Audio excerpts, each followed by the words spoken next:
Made in Japan. Breed. Your future in high-performance motorsports begins at the University of Northwestern Ohio. There is no other school like UNOH to teach you the things, not only for Monster Jam, but for the hot rod community. With 70% hands-on learning, no out-of-state tuition, and top-of-the-line instructors, you'll go from learning to earning with the industry leader in motorsports education. I love waking up to come to school. This facility here has all the tools, instructors, and knowledge that you need to go out and be successful in the field. Your journey to the fast lane begins at UNOH.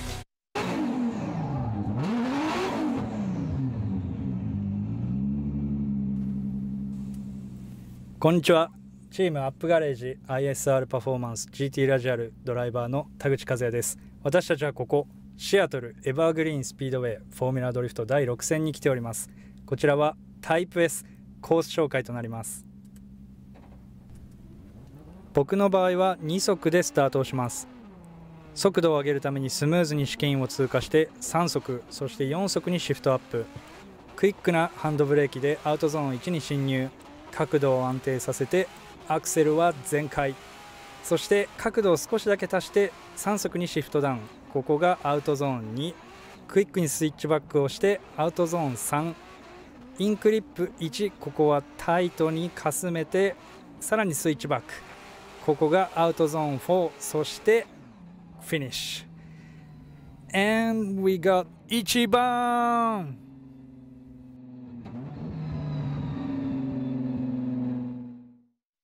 Formula Drift is brought to you by Toyota, Let's Go Places.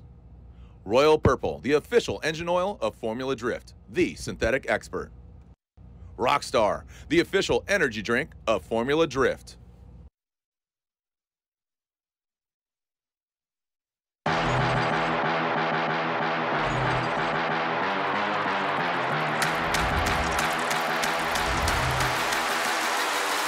Booyah! The Formula Drift Championship heads across the country to the Pacific Northwest at Evergreen Speedway. The battle in Seattle, as it's known, begins now. What it do? I'm in my zone. I'm in my zone. I'm in my zone. I'm in my zone. I'm in my zone. I'm in my zone. I'm in my zone. I'm in my zone. I'm in my zone.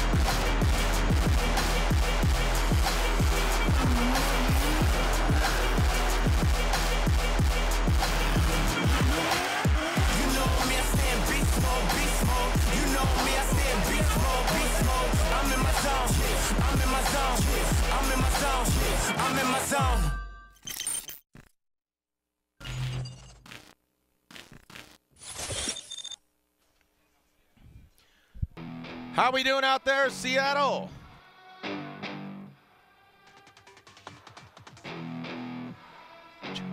How we doing out there, Seattle? Make some noise! Oh, come on. Come on. Let's get this place going. We saw 32. Here we are, 16. We're back and bigger, better than ever. 19 years of Formula Drift. Coming here since 2006. The top 16 is here. I said Seattle, Monroe, Evergreen Speedway. Pound your feet and make some noise.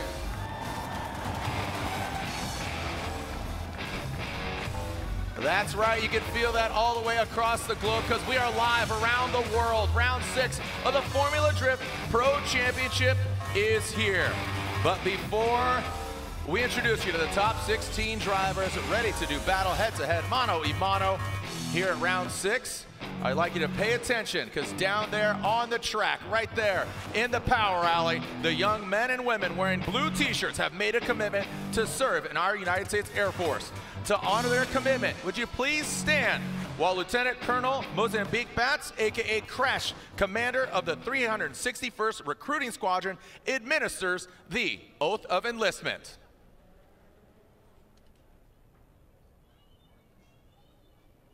Thank you, Evergreen Speedway and Formula Drift, for this opportunity for these young men and women. Especially I want to thank and put a shout out to the family members and the loved ones who are supporting them and will support them as they go and serve the greatest Air Force in the world.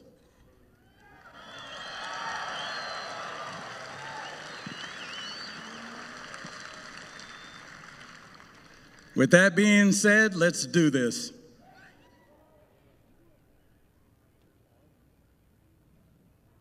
Raise your right hand. Repeat after me. I state your name. Do solemnly swear that I will support and defend the Constitution of the United States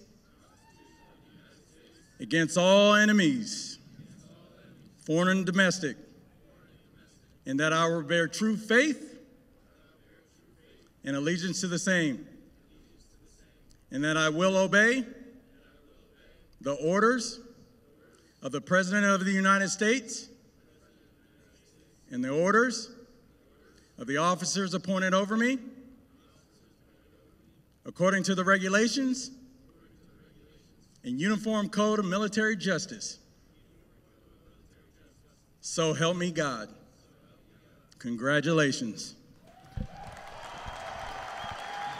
Thank you to the young men and women, and again, Lieutenant Colonel Mozambique Batts, aka Crash.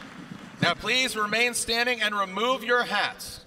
For the national anthem, presenting the colors, McCord Field Honor Guard, and singing the national anthem, Staff Sergeant Dorian Burris.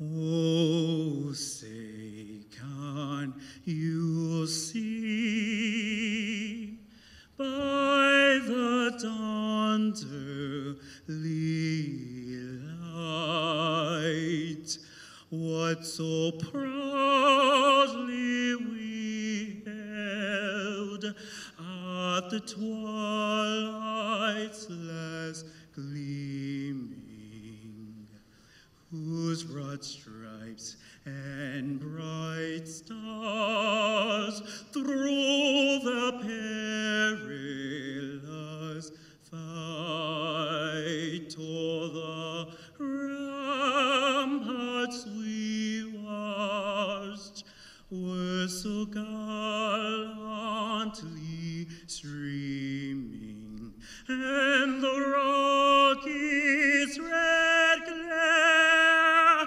the pumps bursting in air, gave proof through the night that our flag was still there. Oh, see, does that star-spangled banner yet wave o'er the land of the free and the home of the brave.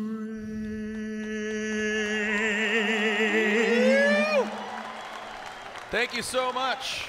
Thank you so much to Staff Sergeant Dorian Burris, McCord Field Honor Guard, the young men and women, and Lieutenant Colonel Mozambique Batts, aka Crash.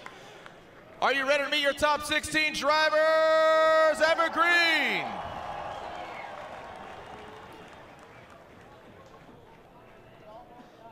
All right, here we go with the first car parked right there towards that finish line of this iconic track. You see the teal and blue, you see the gentleman rocking the Lucas Oil through the veins, Falcon Tires Ford Mustang, originally from Kalamazoo, Michigan. Make some noise for JTP Justin Pollock.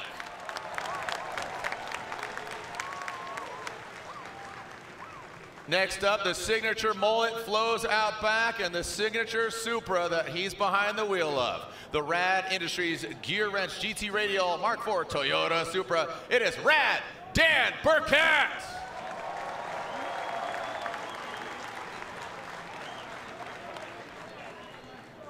Next up, from the Bay Area, the 777 pilot of the Falcon Tires Drift Cave Corvette, feeling the heat wave, your current points leader. It is Matt, the Beast of the Bayfield.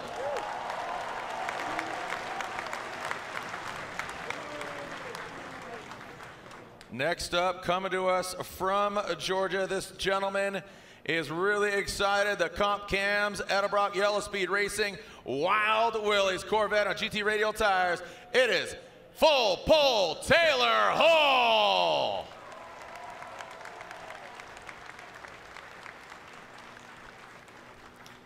This gentleman comes 6 in points into this round of competition. Originally from Pennsylvania, now living in Florida. He bounces all around the country, having fun. Say howdy, get rowdy, COD, Chelsea on delivery. Driving that 2022 Pennzoil BC Racing Ford Mustang RTR Spec 5D on Nitto Tires. It is Chelsea Denofa.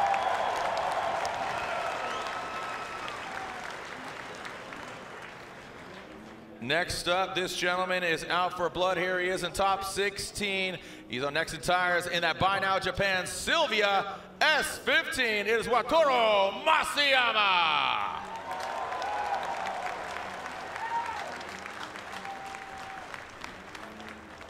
Our next driver, it's a family affair. He's got one of his daughters, maybe, oh, he's got 2 of his daughters down there. One on this car, one in his hands. Make some noise for the former champ. Piloting the FCP Euro Liqui-Moly Bilstein GT Radial BMW, it is Michael Essa.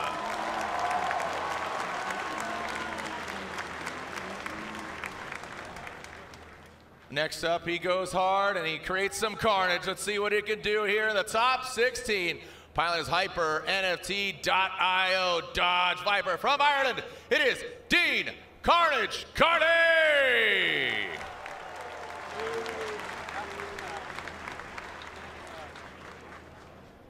One of your local own here. He cut his teeth at Evergreen. His mom, his family, his grandma, grandpa, they're in the building. Make some noise for him as he is throwing on, yeah, that is a vest from Walmart. Because you know him, you love him. Piling that Travis Reeder GT Radial BMW. It is Travis, the Walmart Greeter Reader. Look out for fallen drivers, not prices. Next up, you got 3-time Formula Drift champion, qualified 3rd. He's currently sitting 4th in points coming to this round of competition. Piloting his GTR-powered NOS Energy Drink all-new Zeal GT Radial tires. It is Chris the Force Forsberg.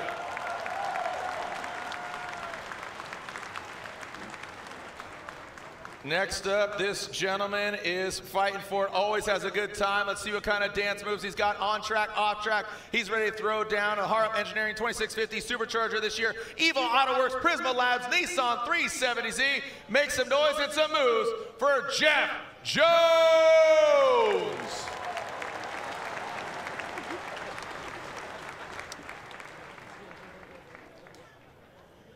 Him and his team working hard to get the car back on track. He won in Long Beach. Can he do it here again in Seattle? He pilots that Rain-X Toyota GR Corolla on Nitto Tires. He is the rock star. Make some noise for Ryan Turk.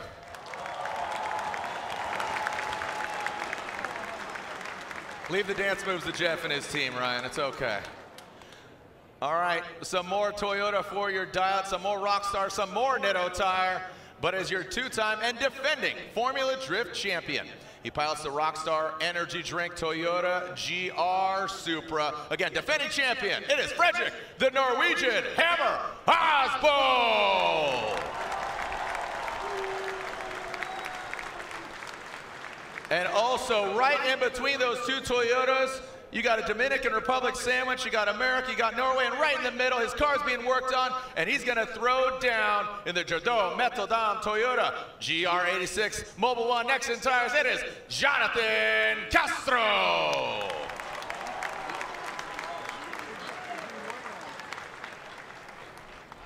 one of the OGs. He is the OG from 2004. He's been competing here for 19 years. Love to get on top of the box like he did at Irwindale. Can he do it here in that mod? He's Threes Racing Toyota GR86. Make some noise for the Goosh, Kenshiro Gushi.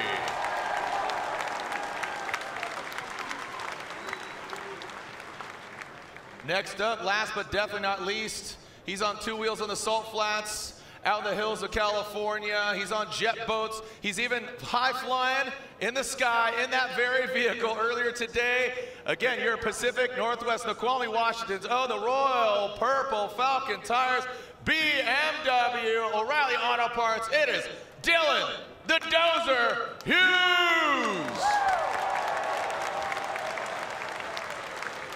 There are your 16 drivers, 15 vehicles. And who is ready to send it here at Evergreen Speedway? Round 6 of the Formula Drift Pro Championship.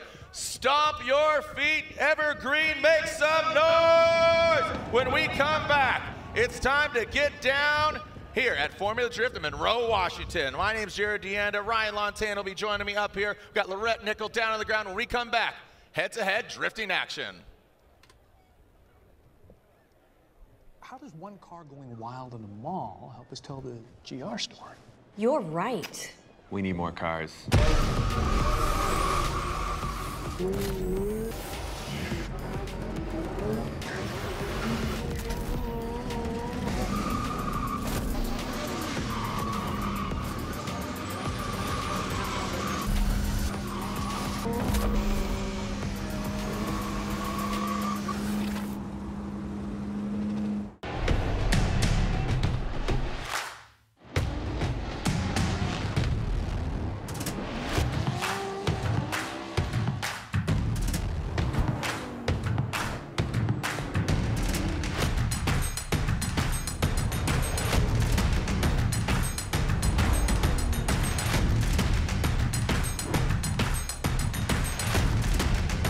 GT Radio.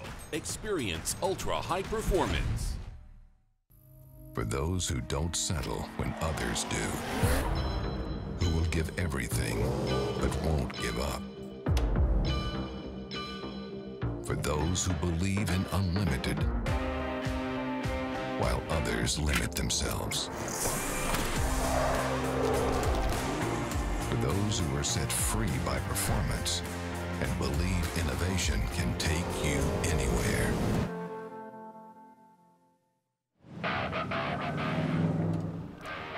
All right, welcome back here to Evergreen Speedway, and you can see the backdrop here is absolutely picturesque, but you came here for the loudness, you came here for the smoke, you came here for the comp, and we're about to deliver. So we met those top 16 drivers, the 15 vehicles. Hopefully Castro gets his car together, but joining me up here in the booth, representing United States Air Force, is Senior Airman Flores. Senior Airman Flores, thank you so much. Thanks for joining us up here, and thank you for your support of Formula Drift, the United States Air Force. And first off, where are you from?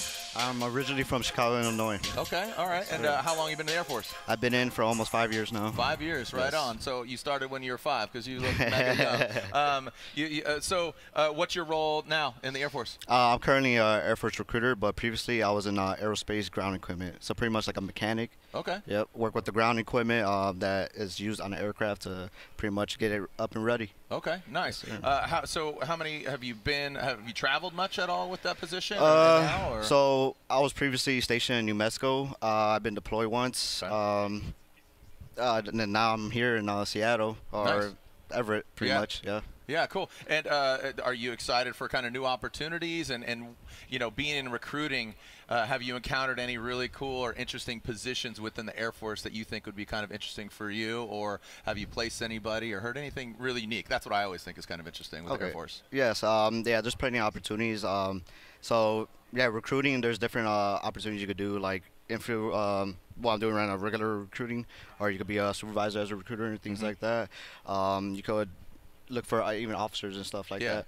Technicians and kind of you can get a. Yes. I mean, technology, nutrition, and all these different roles, right? And obviously you see the world. And why did you initially join the Air Force? I wanted like some type of direction. Okay. I wasn't doing much. I was working HVAC with my uncle. Yeah. Didn't enjoy it as much, of course. Yeah. And yeah, I just wanted some type of opportunity, some progression in my career. Cool, that's great. And again, just being as young as you are, you got a lot of opportunity in the United States Air Force and all that. So if somebody's looking at joining the Air Force, how would one kind of get in touch with you or find more info about the Air Force? Of course, just go on airforce.com. You could sign up and look for your local recruiter, or just contact them like that way. Nice, yeah, and obviously there's so many different opportunities. And talk to your local recruiter if you're watching around the globe, or obviously here in the United States. But a packed house. Are you a car guy? Are you into this stuff? I asked you right before, but I got to put you on the spot, man. Are you a car guy? I'm not much of a big car guy, but my favorite car is the RX-7. Okay. Yes. Like, do you know the chassis of the year, the FD or FC? No, not really. I used to play Need for Speed. That's what I was into, so that was my favorite car in there. All right, cool. Which Need for Speed title did you play? Underground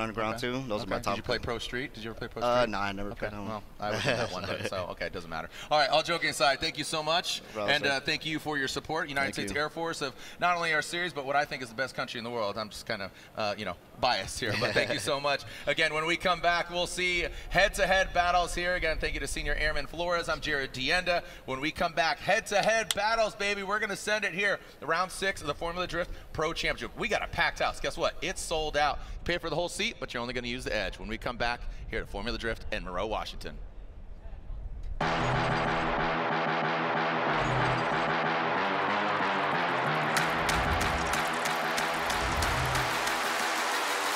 Booyah! The Formula Drift Championship heads across the country to the Pacific Northwest and Evergreen Speedway.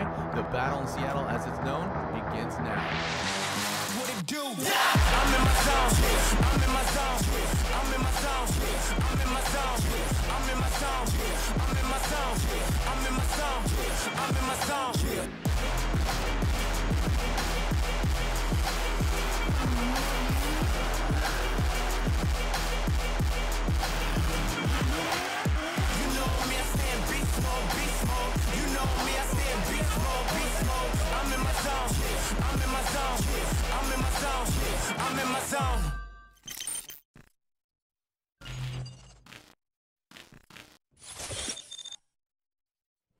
And there we are. This is a look at the overall bracket. You could see some of the battles, statistically looking, might be, kind of leaning towards one way or the other, but looking at Dan Burkett, Dean Carney, Ken Gucci versus Frederick Osbo, all Toyota battle here. Matt Field versus JTP, an all Falcon tire deal here. Dylan Hughes, and then Jonathan Castro, and then you got Chelsea Nova, Travis Reeder, Masuyama versus Turk, Forsberg versus Jones, Essa versus Hull, and Kazuya Taguchi, the #1 qualifier, both this round and the previous round, and the most recent winner from St. Louis. He's out. But all the top 5 are in, by the way. All top 6, actually. Oh, wow. Yeah. So looks like he got lost in the smoke to his own admission. And then looking here at Matt Field and Odi Bakchis, that was a hard-fought battle. It was a one more time as well because it was so close on the first battle. We had to go a second time. Matt Field ended up coming out victorious there in that one more time battle against Odi Bakchis. All right, so there is Frederick Osbo. Osbo got it done. Osbo taking out Joshua Love. And you got to keep in mind, he's 35 points behind Field. I believe it's 38 for Ryan Turk. So, all right, so in the 30s, he's behind our current leader as Freddie is, again, running for it. And this is what happened. This was crazy. Ryan Turk, they replaced the engine right before, they had practice, popped the engine, replaced it, but then a turbo line came loose, hence the oil all over the burnout box. They caught it, got a comp timeout called. Kind of interesting scenario how that unfolded, but it was good. They got it running, and he eventually got the win, and that was Turk taking out Kyle Mohan. And he's going up against Masuyama, who's been putting together some really high-level runs, so that should be a pretty difficult battle for both drivers. They're both going to have to really perform at a high level. Here you see Ryan Turk in his run against, I guess is a run in the battle against Kyle Mohan, who he eliminated here in top 32 battle. All right, so there we are. Chris Forsberg, he's in it. He little redemption here because he went against Jonathan Hurst, the AZ Rags Cash Racing BMW in St. Louis, and he had an early departure. So this is kind of a confidence builder for him. You know, was down a cylinder, had issues, but now he says the car's running really good. I was talking to him down at the K&N booth, and he talked about that. So, all right, well, as we take a look back at our top 32, throw it down to Lorette Nickel, who has our ACT Advanced Clutch Technology Track Condition Report. Down to you, Lorette. Jared, thank you very much. The warmest part of the day is going to be top 16, and the most challenging part is driving that high horsepower bank. Now, what Chelsea Denofa told me is that as the sun is shining down, heating the asphalt on the bank, the banners will create shade and cooler temperatures on the hardest part of the track. Then, as the driver leaves the bank, he's back into looser conditions with the sun straight in their eyes, rendering them sunblind. Since they can't see the wall, they have to base their driving off of Chelsea also said that since the wall is sticky, it's a tough choice to adjust for the grip in the shade or not, because then they can drive loose of the track. There's choices to be made here. Chelsea also mentioned that the key to doing well here in Monroe is to conserve your tires and keep them in good shape for 2 laps. All right, thank you so much, Lorette. There is the track report brought to you by ACT Clutch. Be sure to check out ACT's all-new Mod Twin Clutch at advancedclutch.com. Again, there's our ACT Advanced Clutch Technology Track Condition Report with Lorette Nickel. Go to advancedclutch.com for more information. There we're looking at Chelsea Denofa's car, getting the track prepped. All of our officials are in their respective places.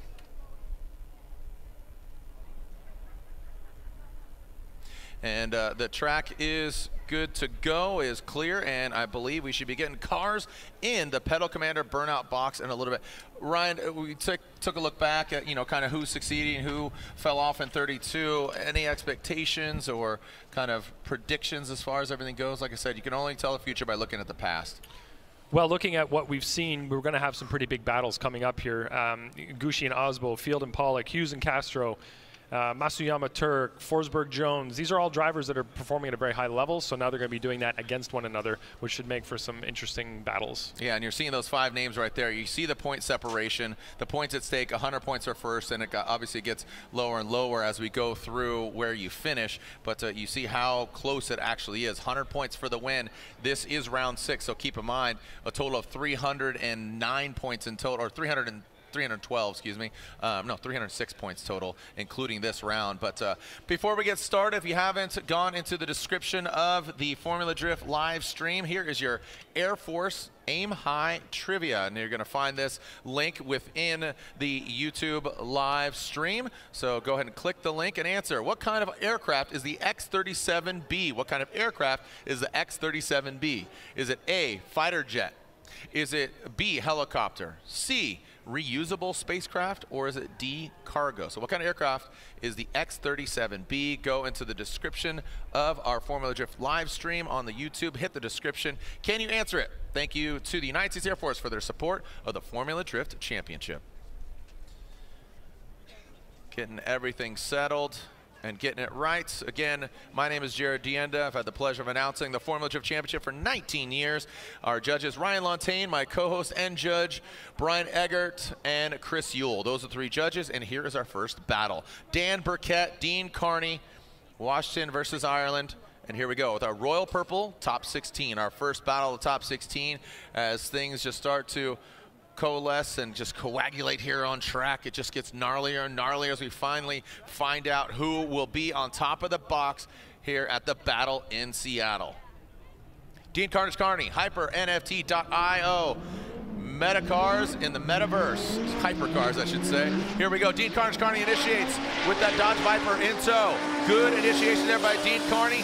Works his way high on the bank, as opposed to Burkett. He's got good proximity, but he needs to be higher. Now come into that power alley. Whoa, Burkett really pushes. He held that a little long, but look at this. Woo, bangs on the side of the Viper. I believe there's contact. Look at the flames. Burkett lunges back and forth. Oh man, it's an arm wrestling match. What a great way to start the top 16. Wow. Wow. Hey, Seattle, I've never done a wave in the top 16. I think we need to get one going here. Oh, look at this. And already Dean Carney calling comp timeout, 5 minutes. Yeah, nice initiation from Dean Carney, and you can see Dan Burkett is right there with him around outside zone 1. Dan Burkett drops off slightly, a little bit less angle, but then matches his line again near the end of the zone. Good job through outside zone 2. Gets a little kind of choked up there at outside zone, between outside zone 2 and 3. Good job on proximity, mimic, everything from Dan Burkett. He's really pushing harder than I think we've seen him push. Maybe not all season, but for the majority. He's pushing really hard right now. You can see that he's putting on a lot of pressure, getting really, really close and taking some chances. He's in top 16 and he wants to make it to top 8. Yeah, I feel like he's just, he looks dangerous. He looks like he's driving dangerous. I guess the best way I could describe it. But we are hearing, just want to make that official. He did call a comp timeout. Just want to make sure. Yes? Okay. So very quickly, we saw a comp timeout being called, but don't know if that was official or not. So, and we are eventually going to find out. It says on GK competition timeout, but all right, yep, it is a competition timeout for Dean Carney. Hey, Seattle, let's see if we can get a wave going here real quick. Keep the energy going as we get our next pair in the Pedal Commander Burnout Box. We'll start with the closest to outside zone 1. Put your hands up if you're close to outside zone 1. Put your hands up down there. All right, we're going to send it. So it's going to start with you on 3. We're going to send it this way and then back, okay? And it's down the people on the rail, too, not just the stand. So closest to the outside zone on 3. We're going to start a wave down there. 1, 2, 3, send it. Come on. Let's see if we can send it this way. Let's get a wave going. Come on this way. Keep it coming. It's going to be a rip current. It's coming back. It's got to come back. You got to send it back. Don't get selfish with this wave. You got to share the love. Got to share love. Okay, stand up, sit down, now bring it back. Oh, went to the beer garden. Okay, keep the party going down there. Oh, there's a little ripple. Yeah, I mean, there's waves down there. It gets a little wavy gravy down there, if you know what I mean. Why are you doing it down to the fence? Come on. All right, don't get lazy. Stand up and then sit, and then stand back up. Send it back. Send it back. Oh, went to the other beer garden. Yeah, okay, we got beer gardens in stereo. Okay. Yeah, don't drop the baby. Oh gosh. Oh, it's depleted. Oh, you got tired on me. Oh, we need more Rockstar energy drink and aisle everywhere. Come on now. Oh, what is happening? We went from an ocean to a toilet bowl. What just, oh, okay, it's gained some momentum. The beer garden. Yep, ABV 5.0. All right, here we go. We are back to stomp your feet, Seattle. There's Dean Carney's pit. And we are ready to go. Finding out what's going on here. It looks like there was potential contact. So again, who's at fault? What's going on? Great looking car. You can see the back bumper there of Dean Carney checking the wheel, seeing what's going on. And here we go, Ken Gushi, Frederick Osbo. Coming into this round of competition, Osbo sits second behind Matt Field. He's your defending champion, 2-time defending champion. There they are on the start line, and Ken Gushi will lead over Frederick Osbo. Gushi qualified 8th, Osbo qualifying 9th.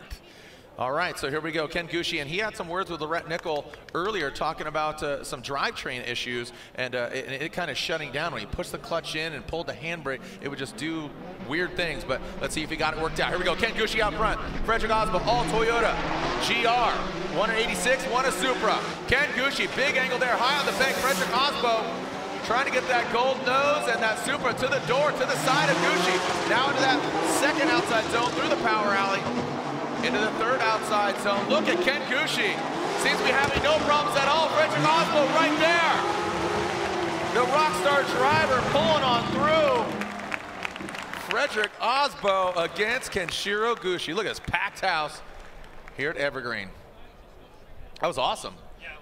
If Gushi said he had a problem, it wasn't evident there. Yeah, like Brian said earlier, you need a good lead to have a good chase, and you can see here Ken Gushi gave Osbo a great lead to follow. So Osbo is just slightly lower than we'd like to see on outside zone 1. You can see there that he's sort of dipping down a little bit lower. I'd like to see the back of his car closer to the wall, just in the same position that I guess the car, yeah, a little bit short there. Doing a good job mimicking the line through the infield, though. Look at how he's placing his car. Much better. That's exactly what we want to see in the pocket, as we say. And the positioning of Osbo's car through there was perfect. So just look here, front wheel to front wheel. You can see the nose of Osbo's car is a little bit lower on the bank there. A little bit of movement from Osbo's car, but he's in close proximity, so he's making sure that he's tight to Gucci. But again, like to see him a little bit further back. So Gucci right now into the chase position needs to do just that. He needs to position his car a little bit better, stay close all the way through that big zone. All right, so some great driving there by both of the drivers. And I really liked what Gucci put down on that.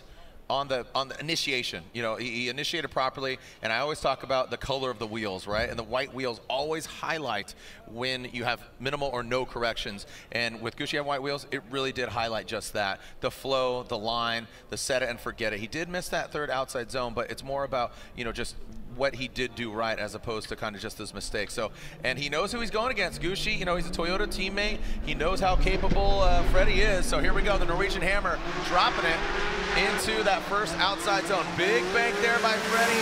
Ken Gucci looks like Gucci trying to gain up height on Freddie now into that second outside zone. The power out. Look at Ken Gucci surging forward, trying to bang his door. And now brings it, oh boy, slam. Whoa. Keep in mind, Freddie and his team, you know, they swapped out the engine earlier today. Saw that hole in the block, and oh boy, ooh.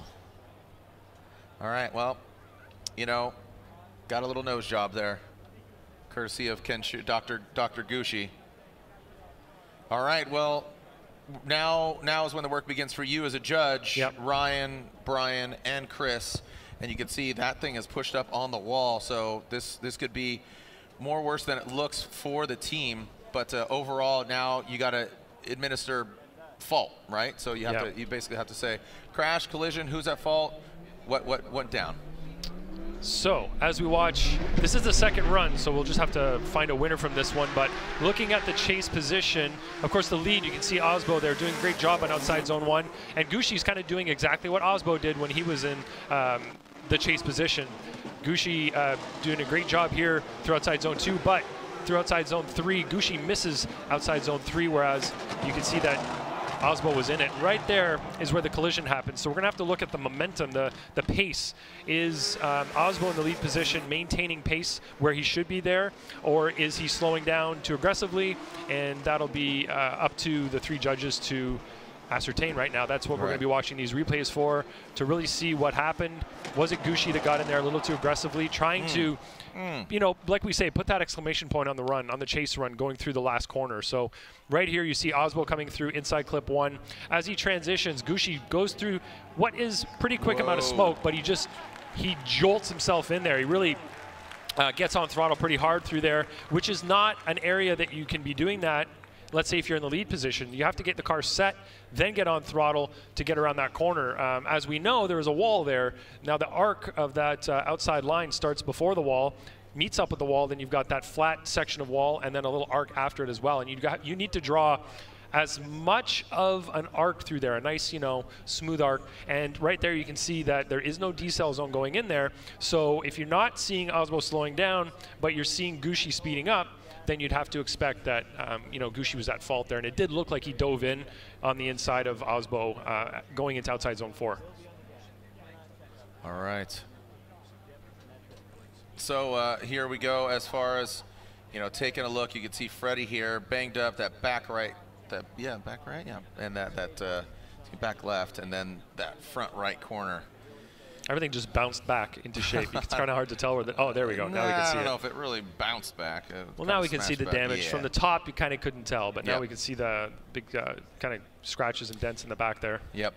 All right, so like you said, you're elaborating on who's at fault, what's going down, and keep in mind this is, you know, this is the second half of the battle, so we do need a winner here, and regardless of who's at fault, we do need to see who the winner is. And slide him left for Gucci, slide him right for Osbo, and Frederick Osbo gets the win. Osbo gets the win and will advance on into the Great 8. As his team repairs his car. Right. Yep. And just, you know, a lot of contact this year. We've seen a lot of bashing. And speaking of bashing, that's Sean Hillier there. And I know they've had to repair a lot of vehicles here. There is the Goosh, Ken Gushi, unfortunately knocked out. But in that situation, he had to push as hard as he could. He had to get very aggressive at the finish line. And you can see him there smiling and shaking his head, talking to Osbo. Sorry, man. Didn't mean to do that. Yeah. And Osbo said, that's okay. I don't have to fix it anyway. Just Oh, no, no. That's not okay. I'll tell you what. I know it's some a lot of work. I know some people on his team. So that's who he should go hug. He did. Gushi went and hugged to Hillier. Sorry, man. Because that gentleman right there, I know he's kind of like, bro. Because I know in St. Louis they got into it. They, you know, they touched noses and, you know, it gets pretty chaotic. Yep. Yeah, at this level of competition, things like that are going to happen. Absolutely. It's just the name of the game. Yep. And they have extra parts and quick repair plans for those cars. So yeah, how modular they're built now. Just, I mean, it's not just now, but it's been going for a while. It's really cool. You know, the corners, they have corner parts plates, you know, like, you know, front right, front left, back right, back left, or you know, spare. So they make it kind of modular for depending on the vehicle and the team. All right. Lorette, just want to hear from you. What's going on with Dean Carnage Carney? What happened? Well, as I was standing next to his car, I could hear that as he was using the steering and turning the... All right, looks like a little radio frequency issue there. We'll get back and we'll catch up with her in a moment after Dean Carney runs. But Dan Burkett and Dean Carney, thank you, Lorette, but it's obviously not your fault, just a little radio frequency. Got a lot of communication and chatter going on. Let's get eyes on the second half of this battle. Now keep in mind, remember, we saw some contact here and there, and I liked what you said about Burkett. So Lorette, what happened again? Let's see. Well, it sounded like there was a steering problem. That's what the team was looking at. The steering rack is probably on its last legs, and as Dean was sitting in the car and he was turning the wheels left and right, when it went full lock, you could hear a clunk. So the guy's really hopeful that the steering rack at this point holds up for 2 runs. Wow, so held up for 2 runs, yeah. And yeah, you could see just right there. So working the steering, seeing what's going wrong, seeing what's going right. Dean Carney, here we go. Dan Burkett out front, so you talked about just his aggressive driving. Rad Dan living up to his name. Dan Burkett and Dean Carnage Carney always throwing it down. Dan Burkett looks like putting the car in the right place. Carney coming through. Can't even see him in that smoke. Past that inside clip. Now here goes Burkett into that last outside zone. And Carney, again, both of them are just driving aggressively. I think we'll need to run it back and see a replay of the first portion with Dean Carney. Dean Carney, you know, he was out front on that first run, so definitely need to see.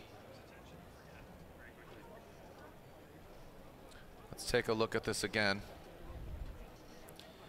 So take a look. This is Rad Dan out front. This is what we just saw. Yep, exactly. So looking at Rad Dan, he got a nice initiation there. Dean Carney on a really solid line for a little while in outside zone 1, then drops down way inside. Well, not way inside, but quite a bit inside. Gets into outside zone number 2 is Rad Dan. Rad Dan does a decent job at 3, but Dean does not get into 3. And then as they transition for 4, Dean takes a tighter line through that entry part of 4 to get the proximity back. Now this is the first run before Carney called one more time, a competition timeout. So you can see Carney in the lead, pretty high on outside zone 1. Rad Dan's a little bit lower. Rad Dan may have had a slightly late initiation as well there, looked a little bit delayed. And then right there, you can see that Rad Dan kind of got caught up behind Dean and didn't transition very well in the infield going to outside zone 3. So decent job from both drivers. You can see that there were some advantages from both drivers on that outside zone 1 area for sure. All right, analyzing, digesting both of these runs and seeing who will come out on top. Who's going against Frederick Osbo, as Osbo already got the victory. And here we go, slide him left for Burkett, right for Dean Carnage Carney, and it's a one more time. Dean Carney and Dan split decision across the board. Completely split. Absolutely OMT. So you go this, he went that way. No, he went that way. No, he went right in the middle. Right in the middle. Yeah, went left, he went right. No, went just split the difference. All right, so one more time for Rad Dan Burkett, Dean Carnage Carney.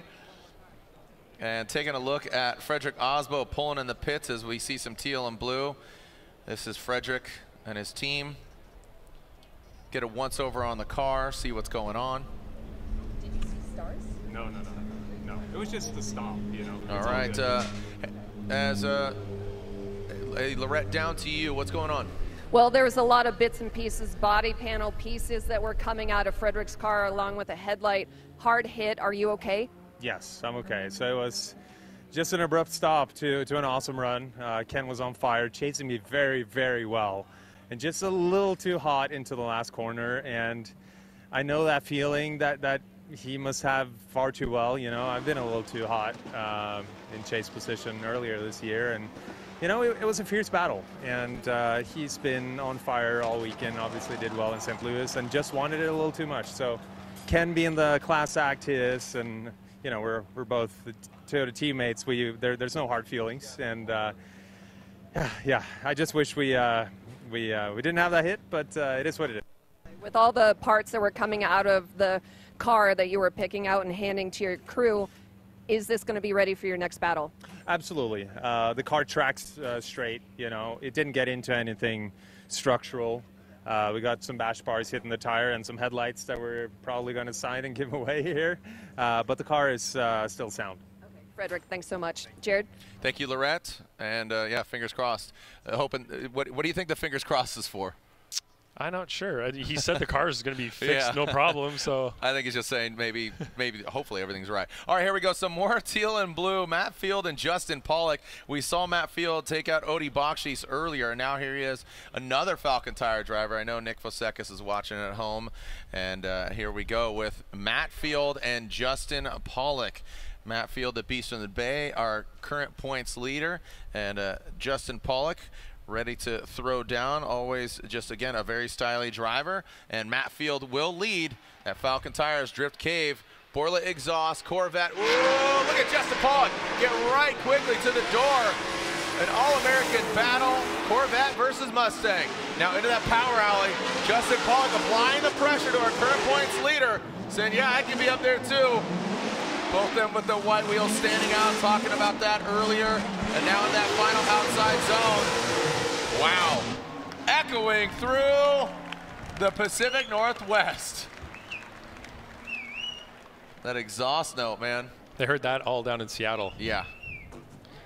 All right, looking at the replay here, coming down the acceleration lane to initiation. Good job by both drivers. You can see Pollock there close, but the car's moving around quite a bit in the chase there. You can see a bit of wavering from him as they come to the power alley. Field gets a tire in the box at outside zone number 2 and 3, but doesn't really fill them fully. GTP's just a little bit inside of that still, coming through outside zone number 4. Pollock sort of falls off just a little bit in terms of proximity. So looking here again at the, right there you can see Pollock inside quite a bit on outside zone number 3. And then as they come to 4, Pollock right there just has a slight hesitation, falls off a little bit just before the finish line. All right, let's see how they execute on the second half of this battle. Justin Pollock getting the clean air. And here we go. You can see him already on the start line. Let's see who throws it down. Again, Matt Field, current points leader, going for that championship. Talked to him earlier. And here we go. Justin Pollock initiates. Aggressive initiation. Look at the massive angle from Justin Pollock. Has to take a little out of it, but absolutely flying through the bank. Justin Pollock. Quick little correction, massaging it into that second outside zone. Big angle from Pollock. Massive counter steer here from Pollock, and Matt Field sticks it to that back right corner. Dude, the amount of angle that Justin Pollock had was unreal. Your thoughts? All right, as they run up to initiation, Field is pretty close there, gets the car initiated, but has the same issue as Pollock did on his lead, where he's sort of wavering a bit. Pollock was lower on outside zone 1 early on than Field was on his lead. And then right there, you can see both of them wash out a little bit going to outside zone number 2. Both of them sort of miss outside zone 3, coming towards outside zone 4. I think Field was a little bit closer to the finish line, but they both had some of the same issues. You can see Field moving around, or sorry, Pollock moving around in the lead, throw some big angle there at the end of the zone, and then they both sort of wash out a little bit. Pollock does get into zone 1. They both miss zone 2. They both miss zone 3. Going to the inside clip, pretty tight for both of them. And then, you know, zone 4, I'd say that Field was a little bit closer there. We do have a side-by-side coming as well. This is really trading small errors here for both drivers. Well, in some cases, big errors. In outside zone 1, I'd say that both of them in the chase position had some pretty significant wavering in the car after initiation. And you know, the speed they're going, the grip that are in these cars, it's difficult to keep them at angle. So let's see in the chase position how both of them do. So initially, Pollock is closer on the chase. Yeah, Pollock's definitely closer in the chase position there on outside zone 1 than Field was. And then coming into the infield, they both have a couple of errors in there as well. Pretty much the same proximity from both of them until the last corner there where Field is a little bit tighter over the finish line. Ryan, taking a look at the stats here of our fans watching online, 41% says Matt Field gets the win, 36% JTP, and 24% saying one more time.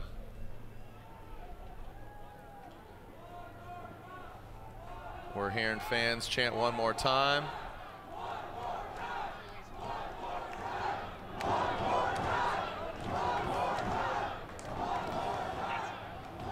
Want to thank Kid Rock for being with us. Thank you. Here we go. Matt Field, Justin Pollock. Matt, one says Matt, one says Justin, one says 2 says Matt Field. We are not on the same page today, the 3 of us.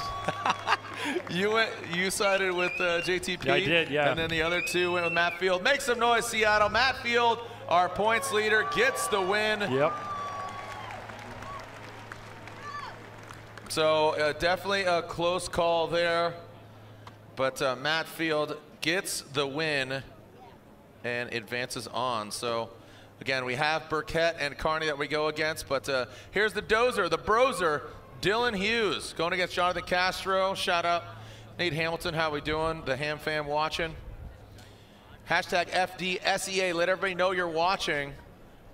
Tag us at Formula D, keep the conversation going. Dylan Hughes, Jonathan Castro. Dylan Hughes, notably the winner in Orlando. Jonathan Castro, here he is. He went against Joao Berrion, and it seemed that he's getting that car just tight and right with every turn and burn, but Dylan Hughes win in Orlando. Can he do it again here in Seattle? This is his home track. The Royal Purple Falcon Tires, O'Reilly Auto Parts. BMW, big angle from him, high on the bank. Castro, great proximity. Both of them kind of wavering. Castro, great proximity by Castro. Coming down into the power alley. Both of them filling that second outside zone. Castro dives in on the inside. Not the proper line by Castro, unfortunately, but he still holds on that proximity. A good job.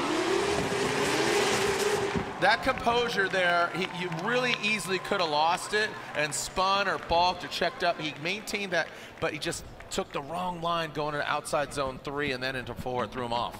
He was incredible through outside zone 1. So let's watch the initiation here. Both cars getting to angle pretty similarly. You can see Hughes high on the zone, Castro a little bit lower, but then falls back into that the right line with that great proximity. So he did a little compromise early on, but Castro transitioned too early. He should have hung on to outside zone 2 a little bit longer and then transitioned the car for 3. And because of that, went quite a bit inside, didn't have the momentum. Like you said, he was lucky that he just had enough to kind of keep angle in the car and keep momentum until Hughes got back online, or sorry, came across the front of him there and got to inside clip number 1. So I think Castro got lucky in his kind of error that he made. You know, it could have been a lot worse, but still at a detriment for him there in the infield. He's going to have to clean up that type of driving in the lead now. He's going to have to be really sharp, be high on zone 1, and fill all the zones properly in his lead run. He's definitely capable of doing it. We've seen it from him before, and just, you know, with the debut of a new car, it's always exciting, but at the same time, you're working through, you know, some things going here, but we know Castro is very capable. He's a very capable driver. Here we go. Trudeau Meteldam, Toyota GR86, big angle there. Dylan Hughes looks like kind of pedals back, but now gets closer. Look at how settled that car is from Castro. It looks so good. And now into that second outside zone. Here comes Dylan Hughes. He takes that nice approach into that third outside zone. Wow. Wow, look at that diving in on that inside clip. And then that final outside zone, that overhead view, really highlighting the composure of both these guys. Shout out T-Bone Parker, Steph, Roy, and Lori at home for tuning in. Hashtag FDSEA. That was a great chase run from Dylan Hughes. You can see him almost on the exact same line as Castro. Castro's doing a great job in the lead as well, putting down a really great line in the lead position. Again, you need to have a great lead to have a great chase. But you can see Dylan positioned himself so much better in the infield between zone 2 and 3 that he was able to stay on line, carry momentum, and get all the way through the finish line, close to Castro. Did tap. He did tap. I saw the little slight decrease in angle there as he came over the finish line. So, but very smooth lead run. Like you said earlier, the car was very planted from Castro. It looked really good, but in the chase position there, Hughes just placed his car. You can see maybe a little bit of a rub there coming by inside clip 1, and then that little tap from Castro going over just before the finish line at outside zone 4. That was really fun to watch. And again, two very capable drivers. Unfortunately, it goes one way over the other. The dozer, Dylan Hughes, Snoqualmie zone. The local boy does it. And he's going against Matt Field next, FYI. So Dylan the Dozer Hughes, as I lovingly called him, the Brozer, Bro 5000. So Hughes, Field, and we should go back to Burkett and Carney, I believe. Don't quote me on that, but I believe we had ample time for them to get the car, get some fuel, give me fuel, give me rubber, give me something I desire. That's drifting. Yeah. Nice play in there with that song. Yeah. Wah! I'm just kidding.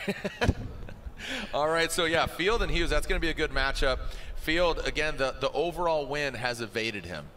It's just, it has not happened for him this year. We've seen him win at other events, but I was over there at the K&N party, and we had Hughes come through, Field, Federico Sharifo, even Larry Chen was joining us, and it was cool to talk with them. Candidly, Ryan Turk was over there and talking to them about their battles. And I talked to Field about his championship. He says, last night I went to bed, kind of thinking about the championship. I woke up, I felt good, but he knew he was going to go against Odie, and he knew that he had to do that. So that was a big confidence booster for him to take down his frenemy, that is Odie Bakshi's. All right. All right, let's learn more about Royal Purple. We'll be right back.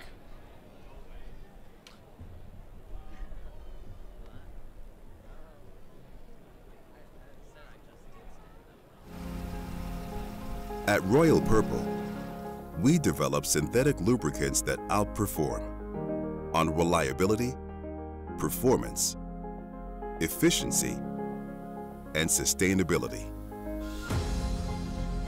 From the racetrack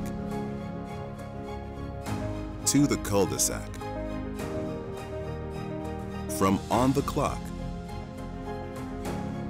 to the ship dock, a mountain view to a coastal cruise.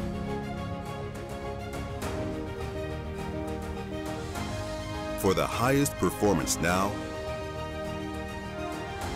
and protection for the future. No matter what drives you, Royal Purple.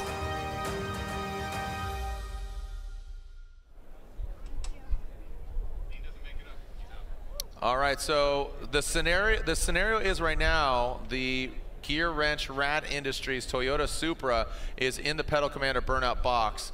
There's been ample time given to the HyperNFT.io Dodge Viper of Dean Carnage Carney. If he fails to pull to the line, or actually just to the burnout box, he will not advance on and will not have the ability to compete. That would mean that Dan Burkett would get the victory. As we're scanning and going over that Dodge Viper, he is right there, but he does need to make his way over there.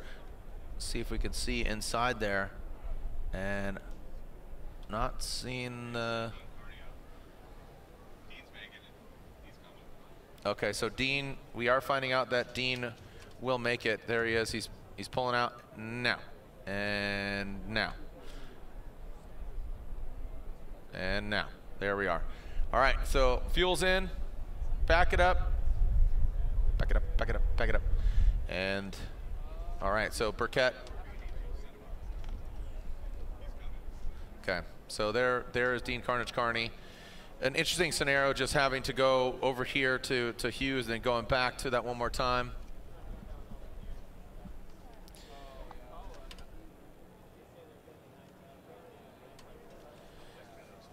So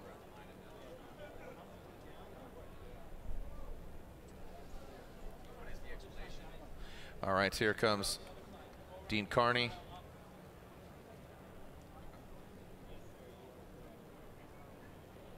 Yeah, so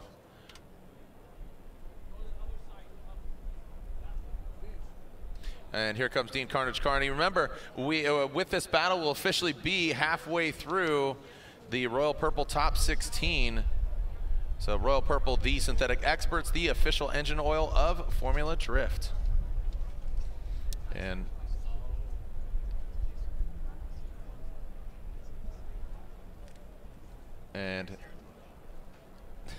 there's in the Pedal Commander burnout box. Warming up his tires, and we will continue on. Remember, we still got Denofa and Reeder. We have Masayama versus Turk, Forsberg versus Jones, Essa versus Taylor Hull. It's just getting better and better, Jared. Can you feel it? Can you feel Can you feel it running through your body? How does it feel? 10,000 horsepower. 10,000. 10,000 horsepower. That's a lot of horsepower. Yeah. I mean, how did the donut people say it? Herspers? It's Herspers. Here we go.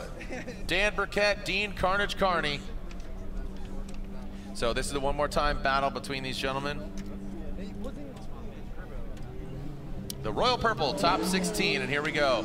So this is a full one more time battle. Dean Carnage Carney, HyperNFT.io. Dodge Viper initiates into the bank. Good job. Look at how settled the car is. Even with those, he had those steering issues. Hopefully he got it worked out, got it fixed. Into that second outside. Holy Burkett. Dean stays in it. Finishes out the run, it looks like, and Burkett was flying into that.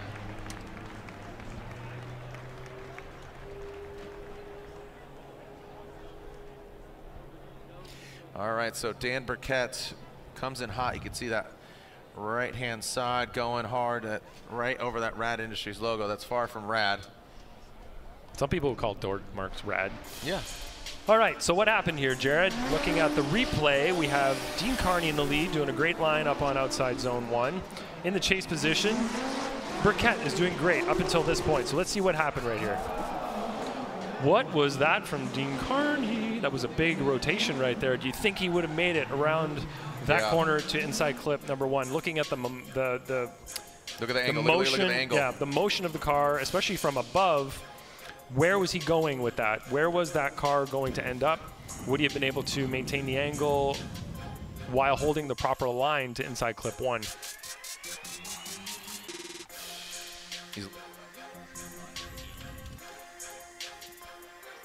All right, so taking a look at different angles here. Yeah, so we have the drone again. This look at the motion of Dean Carney's car.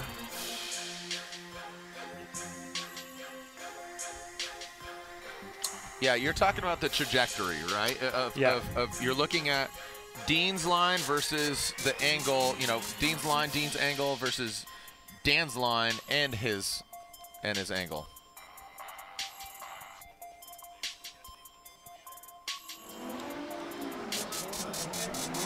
All right, so we're looking at what's occurring here. So you have a combination of Dean with that angle and the rotation of the car. Dan Burkett, unfortunately, is not on the right line either, though. So he's not filling outside zone 3 like he should be, right? So he's quite a bit inside. I believe the call is shared fault on that because of those. It's the perfect storm. Yeah, exactly. It's the perfect storm. Dean was coming in too hot. Sorry. Dan was coming in too hot in the chase position. Dean over-rotated. Dean was over-rotating. Was he going to make that right line? So kind of, and with that over-rotation, you know, was he throwing a roadblock? Could he have salvaged it? potentially, but coulda, shoulda, woulda, maybe, right? Am I correct in saying? So, all right, so what? Okay, we're going right back to it. Here we go. Rad Dan will lead. Dean Carnage Carney going into it, even with that contact, continuing on through the course. And now into that second outside zone, Dan Burkett. And here comes, I thought Dean was gonna door him right there. Carnage going for it, and then into that last outside zone. Dan Burkett barely got that GT radial tire in there, and Dean, you saw him come up a bit short. So when we tell the chase drivers you need to be mimicking the lead driver's line, it's not only because you want to do that to win, but also in a situation like that occurs. Let's say Dan had been on the right line through there, and Dean Carney made that error in front of him. In that situation, the lead car would have been 100% at fault because Dan was on the right line. So run number 1, nobody received an incomplete because it was shared fault. So that means they're both at fault for what occurred. Nobody is deemed responsible for that, which means I guess we're going to run two. To really, yeah, because yeah, I guess you could call the first one both incompletes in that sense. So it's both a wash. Now we're looking at the second run, and we're gonna deem a winner based on the second run to see who did a better job, who adhered better to the criteria, the lead and chase criteria. You can see there that Dan did a great job in 1, 2, and 3, and you can see that in the chase position, Dean Carney missed 2, 3, and 4 in the chase position. So that will give you maybe a quick answer right there. All right, so as we are finding out what transpires here, what result we have. Frederick Osbo waits in the wings. See who he's going against. Dan Burkett, Dean Carnage Carney. We got one more time. We got Dan Burkett, and one more time. They're going at it again.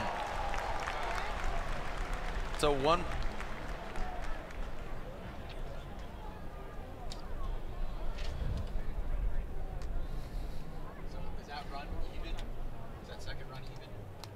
Let's go down to our judges, either Eggert or Yule. Want to wrap out with one of you guys.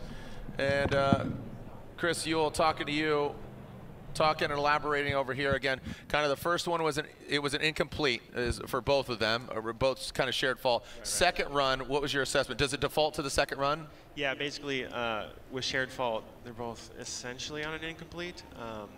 You can't judge half a run, right? Right. So then we're looking at the second run. They both made mistakes.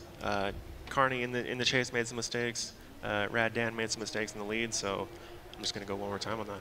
All right. Thank you very much. So there we go. And again, 2 one more times. So Burkett and Carney, this is going to a one more time. And not once, but twice. And now let's move it on. Chelsea DeNofa, Travis Reeder. These guys, 2 good friends, good homies. They have a good time on the track. They've driven down at Park, down there in Portland a few times, and I know that Travis Reeder has been an instructor at Chelsea DeNofa's drift school, and they've done a lot of track time together. They've had a lot of fun. Sounds like it. Yeah. Yeah. All right, so I was in that area once during COVID, and I didn't make it to the track, and I'm sort of really upset because it would have been cool. I've never been there. Yeah. Oh, no, I moved. That's a shame. Reeder's still around there, but DeNofa has moved to Florida since. Right. And Does he still have his school down there? He bought a tractor.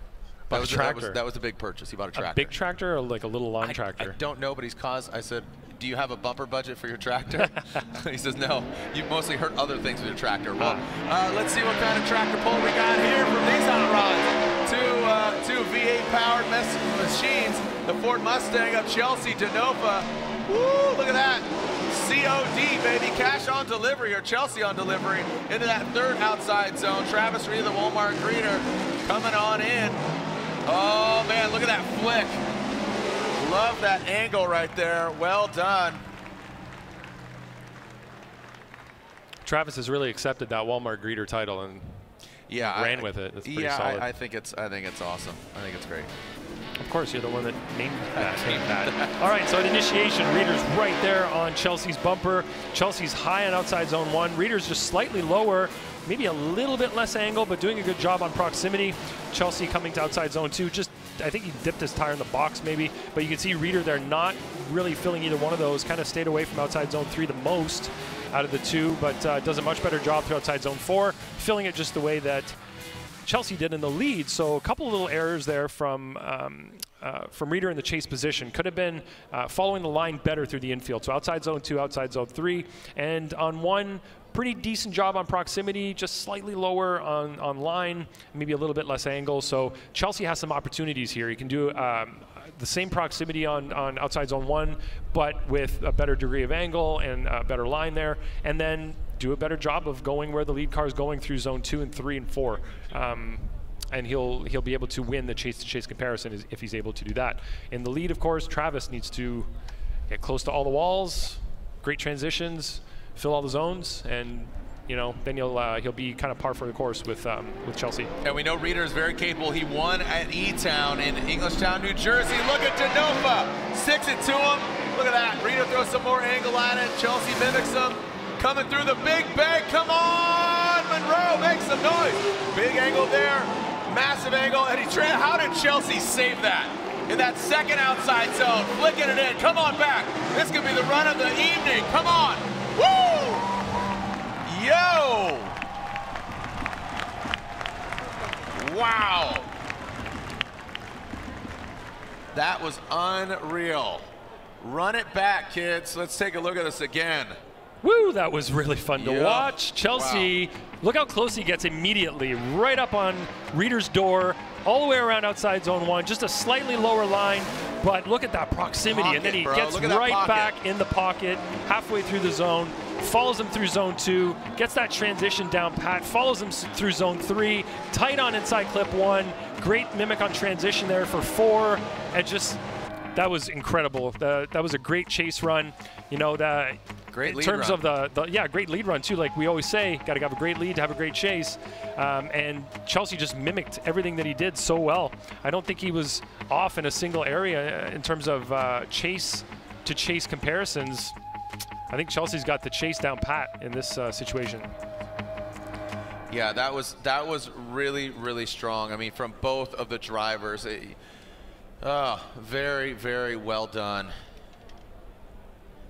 Very well done by both these guys, and that just shows the confidence and just, hey, I've driven with you before. You know what to expect. You know kind of the attitude, and mind you, they might have been in just fun party cars, but here they are doing it with their pro cars, and here we are taking a look at the side-by-side.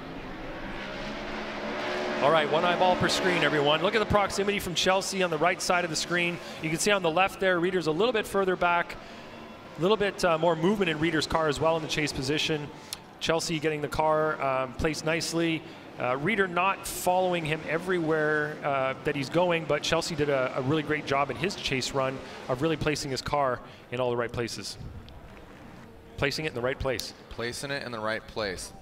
That was a little redundant on me there, but no, it's fine. I was just excited, Jared. It's so fun to watch. I'm super pumped. That was an absolutely great run. Do we have a verdict? Slide him left for Denofa, right for Reeder. One more time. Chelsea Denofa, and one more time.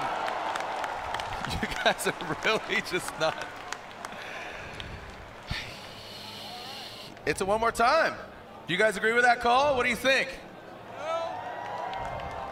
I'm seeing some people agreeing, some people saying, let me see your real life Facebook. Thumbs up or down? Where do you agree? Or right in the middle? See thumbs up. A lot of thumbs up. I think that's good. That's pretty good. And the poll online was saying 86% Denofa, 5% Reeder, and 9% one more time. I think the people in the stands, they just want to see more drifting. So, but yeah, I can't blame them. See that again. Yeah, I'm down. I can do that all day long.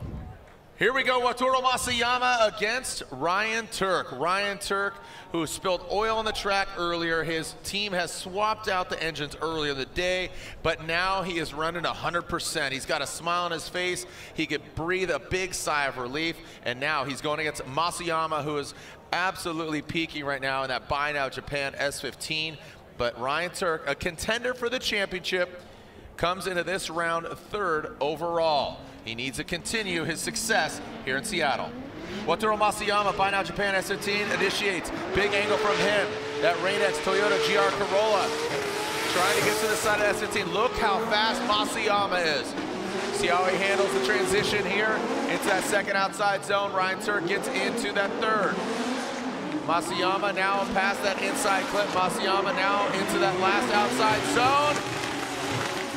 Ooh, Ryan Tuerck gets in an outside zone and quickly gets out. Yeah, we really need to see what happened with Tuerck there between inside clip 1 and outside zone 4. He fell off proximity-wise. I'm not sure if he rotated the car wrong. I'm not sure if the line got adjusted as he was coming through that area, but definitely fell off of Masuyama there in that last corner. So let's look at the replay here. On initiation, you can see Tuerck a little kind of flinch there as Masuyama flicked the car. Tuerck was pretty close. Now you can see Masuyama very high in outside zone 1.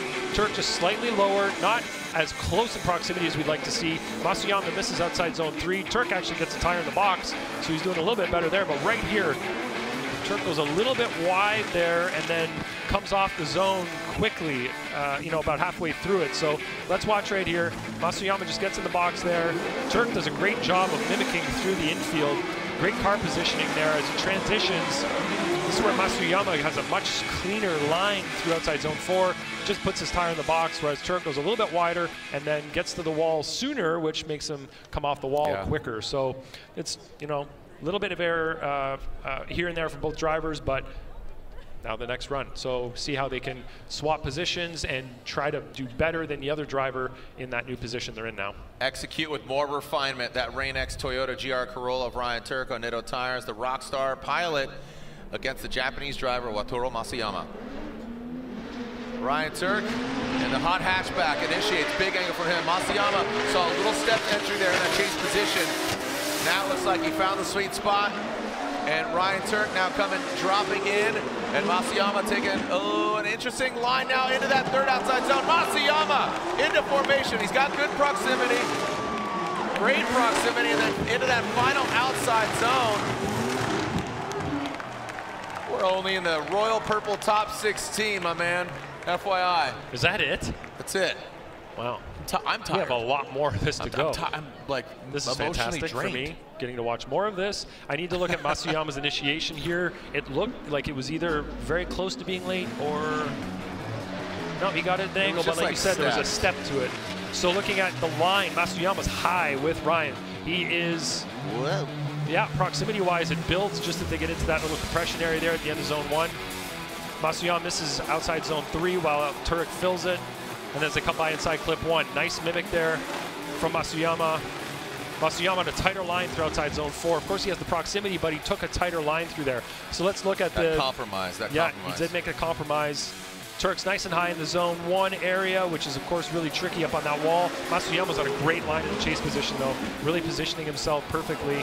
This is where Masuyama dives in, takes that tighter line through outside zone 3, but stays with him at inside clip number 1. And then Tuerck fills 4 really well, but Masuyama doesn't fill it at all. So looking at the lead-to-lead comparison, chase-to-chase comparison, we're going to have to see if there were errors that were made there to really set one apart from the other. Some really exciting driving, again, between the one more time of Burkett and Carney, Ryan, Brian, and Chris. Here we go with the side-by-side. Proximity looks very similar there. They both kind of dip down near the end of the zone in the chase position. In terms of lead runs, you can see that one fills one zone, one doesn't fill the other zone. Some little compromises made from both drivers in a couple of different areas, so yeah, it's kind of trading off the errors one for one, Just depends what part of the track the error is being made in. Yeah, interesting. I mean, look, we've seen 2 one more times from Burkett and Carney. We've seen, we're about to see 2 one more times. We're going to go back to that after this. We have Denofa and Reeder who one more time. And I think that, again, all joking aside, like you and the other judge, Ryan Lantain compared to Brian and Chris, there's and there we go, one more time. So it's another one more time here.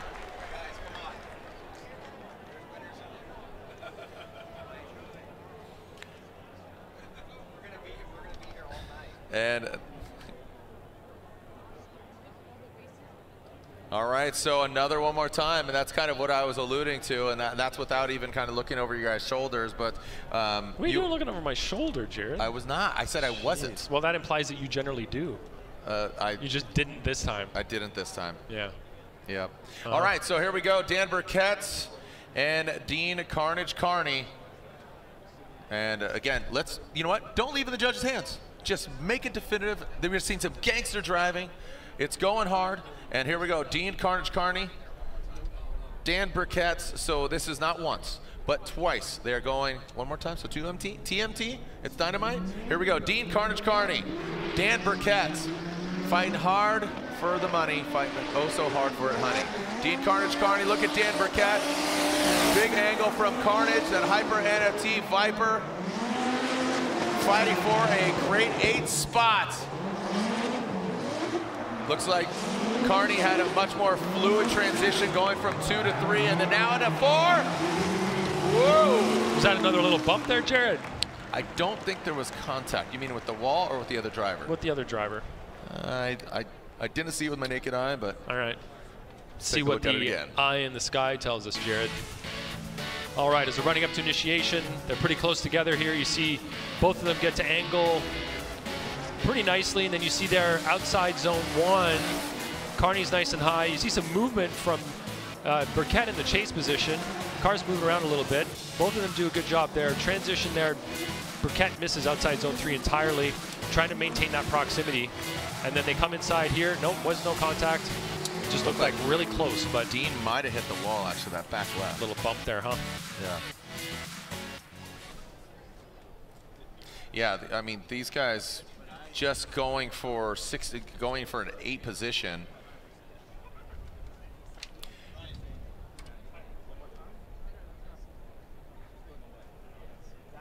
All right, so here we go with Dan Burkett. Dan Burkett will lead. And Dean Carney will give chase. All right. And back at it. Here we go. Into that outside zone. Here goes Dan Burkett. Remember, this is the second run of the second one more time. Dan Burkett higher than Dean Carnage Carney. Dean Carney taking a lower line. Gets thrown off on that second outside zone. Dean Carnage Carney straightens out, shuts her down, and it looks like as long as Dan Burkett finishes out the run, it is his victory.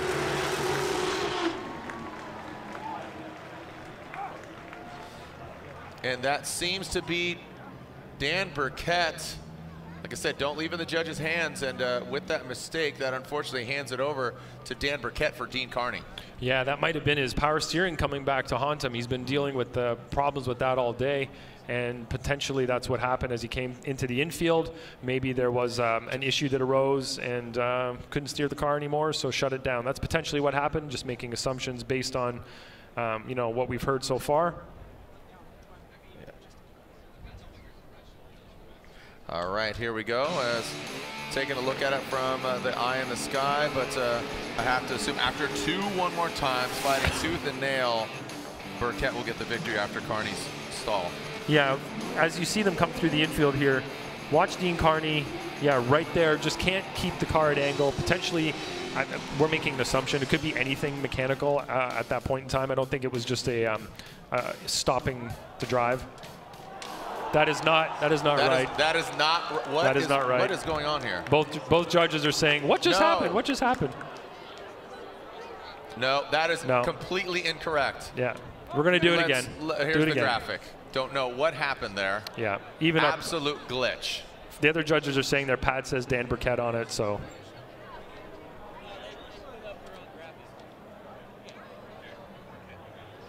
All right, so again, just to clarify, that graphic was incorrect. Dan Burkett gets the win. Dan Burkett gets the win.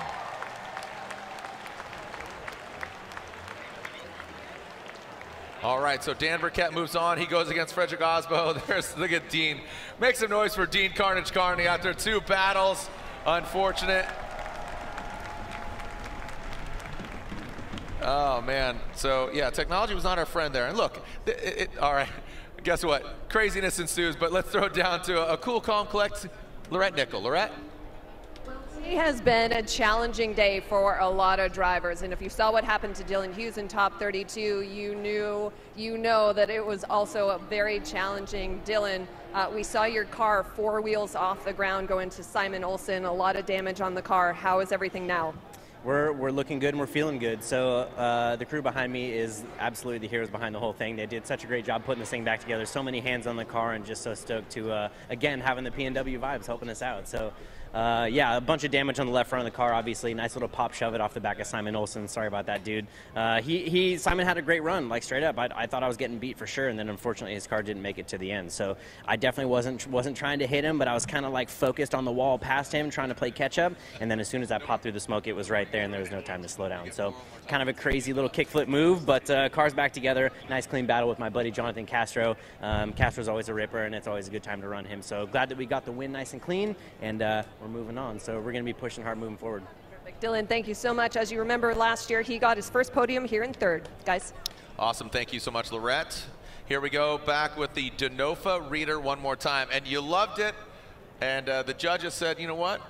Let's make it definitive. Again, it was not unanimous. It was 2-1. So here we go. Chelsea Denofa and Travis Reader. Chelsea Denofa, the Pennzoil Mustang RTR Spec 5. Chelsea Denofa throwing it down, big angle for him. And Travis Reader, you see, taking a little bit of angle out of it. Looked like threw something up there on the bank. Denofa slams down into that. Whoa, Reader jumps up. Oh, he has to take some angle out of it, slaps into the door.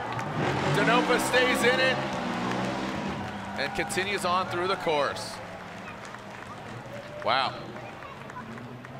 Yeah, you saw Reader trying to catch up to Denofa, and I feel like Denofa twisted the screws just a little more on that run, and Reader could not catch him. Well, he did catch him. But yeah, when it slowed down, not on the bank. Watch the bank. Understood. Thank you. Thanks for clarification. This is a great view for us right now, Jared. Look at the initiation. Great job by both drivers. Chelsea's high on outside zone 1. Reader's right there with them, nice and high, trying to build that proximity. Drops down at the end of outside zone 1. Chelsea gets near outside zone 2, outside zone 3 there. You can see that Reader gets inside, straightens up, gets on throttle, and then makes contact with Chelsea at inside clip number 1. No, Chelsea Denofa running the Canon air filters. If there's a 25% off show special, use the promo code FDKN25OFF. Again, FDKN 25 off. Promo code, go to the website, knfilters.com, save 25% this weekend only.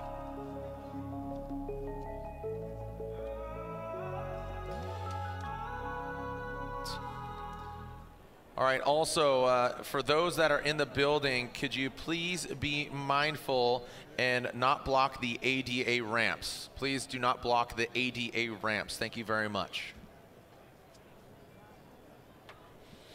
All right, we are seeing Chelsea not pulling to the line, assuming that he's inquiring in regards to who's at fault with that accident.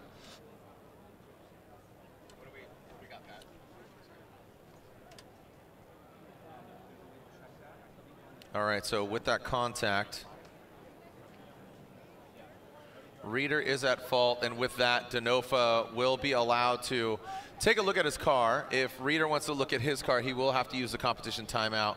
But right now, it is Denofa who is heading back. He's going to get hands on the car, make sure everything is straight, buttoned up, and ready to battle. And I think that's the necessary thing to do, because he just had an amazing one more time, or excuse me, the first battle was incredible to force it to one more time.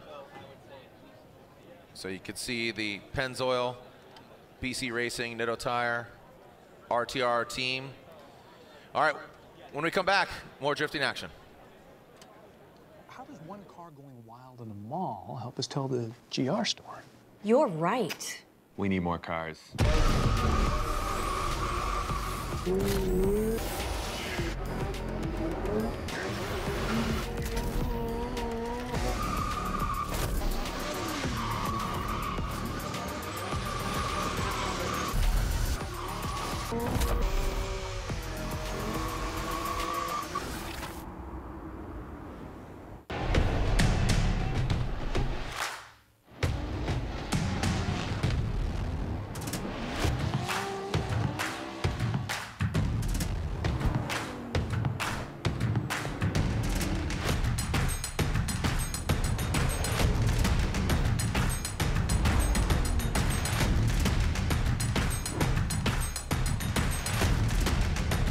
GT Radio. Experience ultra-high performance. For those who don't settle when others do. Who will give everything, but won't give up. For those who believe in unlimited, while others limit themselves. For those who are set free by performance and believe innovation can take you anywhere.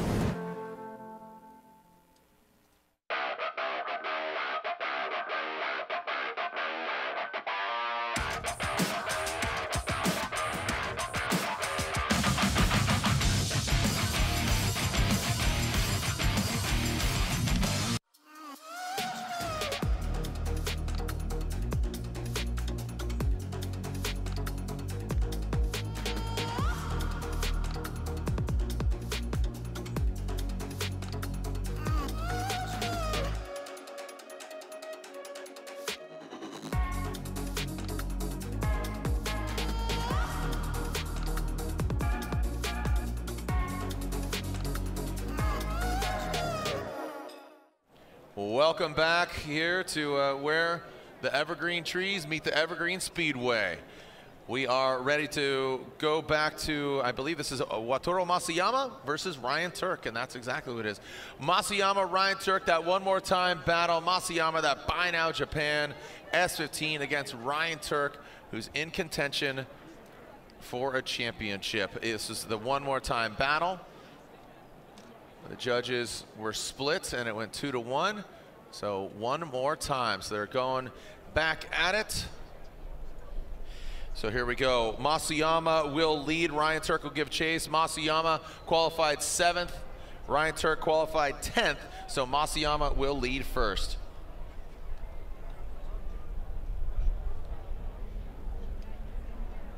Masayama, the Buy Now Japan Sylvia S15. Let's see what we got. There we go. Masayama initiates right in front of the nose of that Toyota GR Corolla. Masayama, big angle from him. Ryan Turk lunging forward. Masayama holds rock steady. Oh man, exploding that candle, that cone. He saw the door open and quickly close there on Ryan Turk. Now coming to that final outside zone.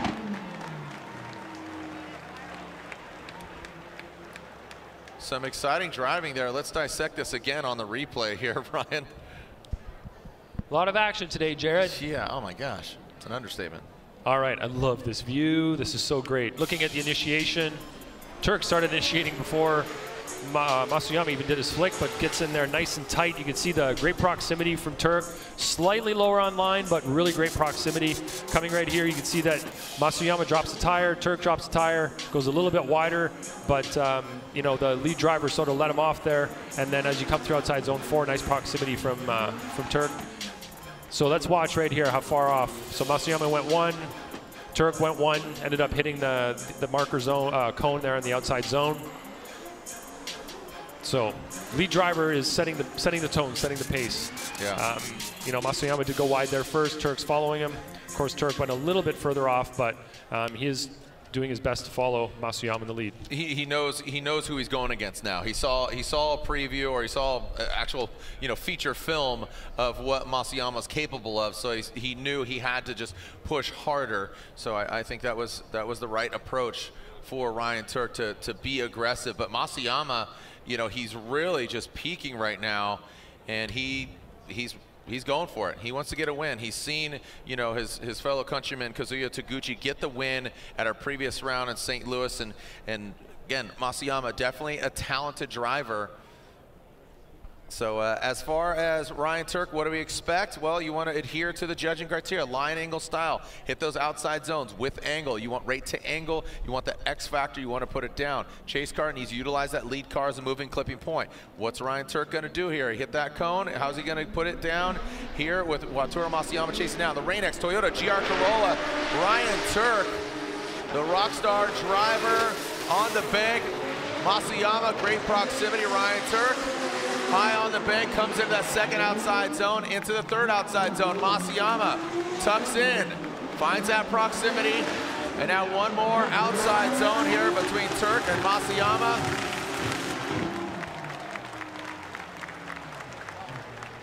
Man, we're in the 16. We're in the Royal Purple Top 16, and we're seeing just this caliber of driving, and that just is a testimonial to the progression of the sport and the driver's abilities. All right, looking at my favorite view, I'm sure everybody's favorite view. Very helpful, very informative. Let's look at the initiation.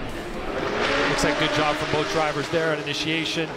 Turk is high on outside zone 1. Masuyama's right up there with him. A little bit of a lack of angle there from Masuyama for a brief second, and then they come into the infield. Good job from Turk and Masuyama. Masuyama doesn't get as deep in outside zone 3 as Turk did, and as they come through inside clip 1, Masuyama's mimicking really well. Turk fills 4. Masuyama doesn't really fill 4. I don't know if his tire got on the outside line of that zone, whereas Turk was in it. But great job from both of them here. A lot of high-level driving.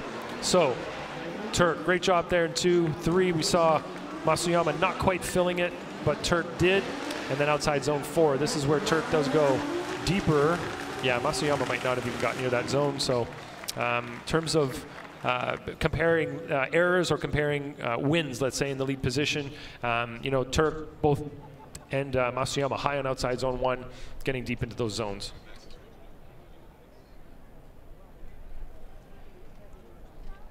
All right, good battles just throughout the entirety of our 16. I mean, the 2 one more times between Burkett. Okay, slide him left for Masuyama, right for Ryan Turk. There's 1, 2, and all right, so 1 going with Masuyama, split decision. Was that correct?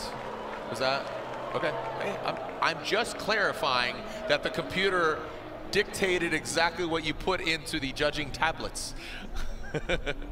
All right, so Brian Eggert, you was it you that said Masuyama, or Chris Yule? Chris Yule, I want to hear why you said Masuyama as opposed to Ryan Turk.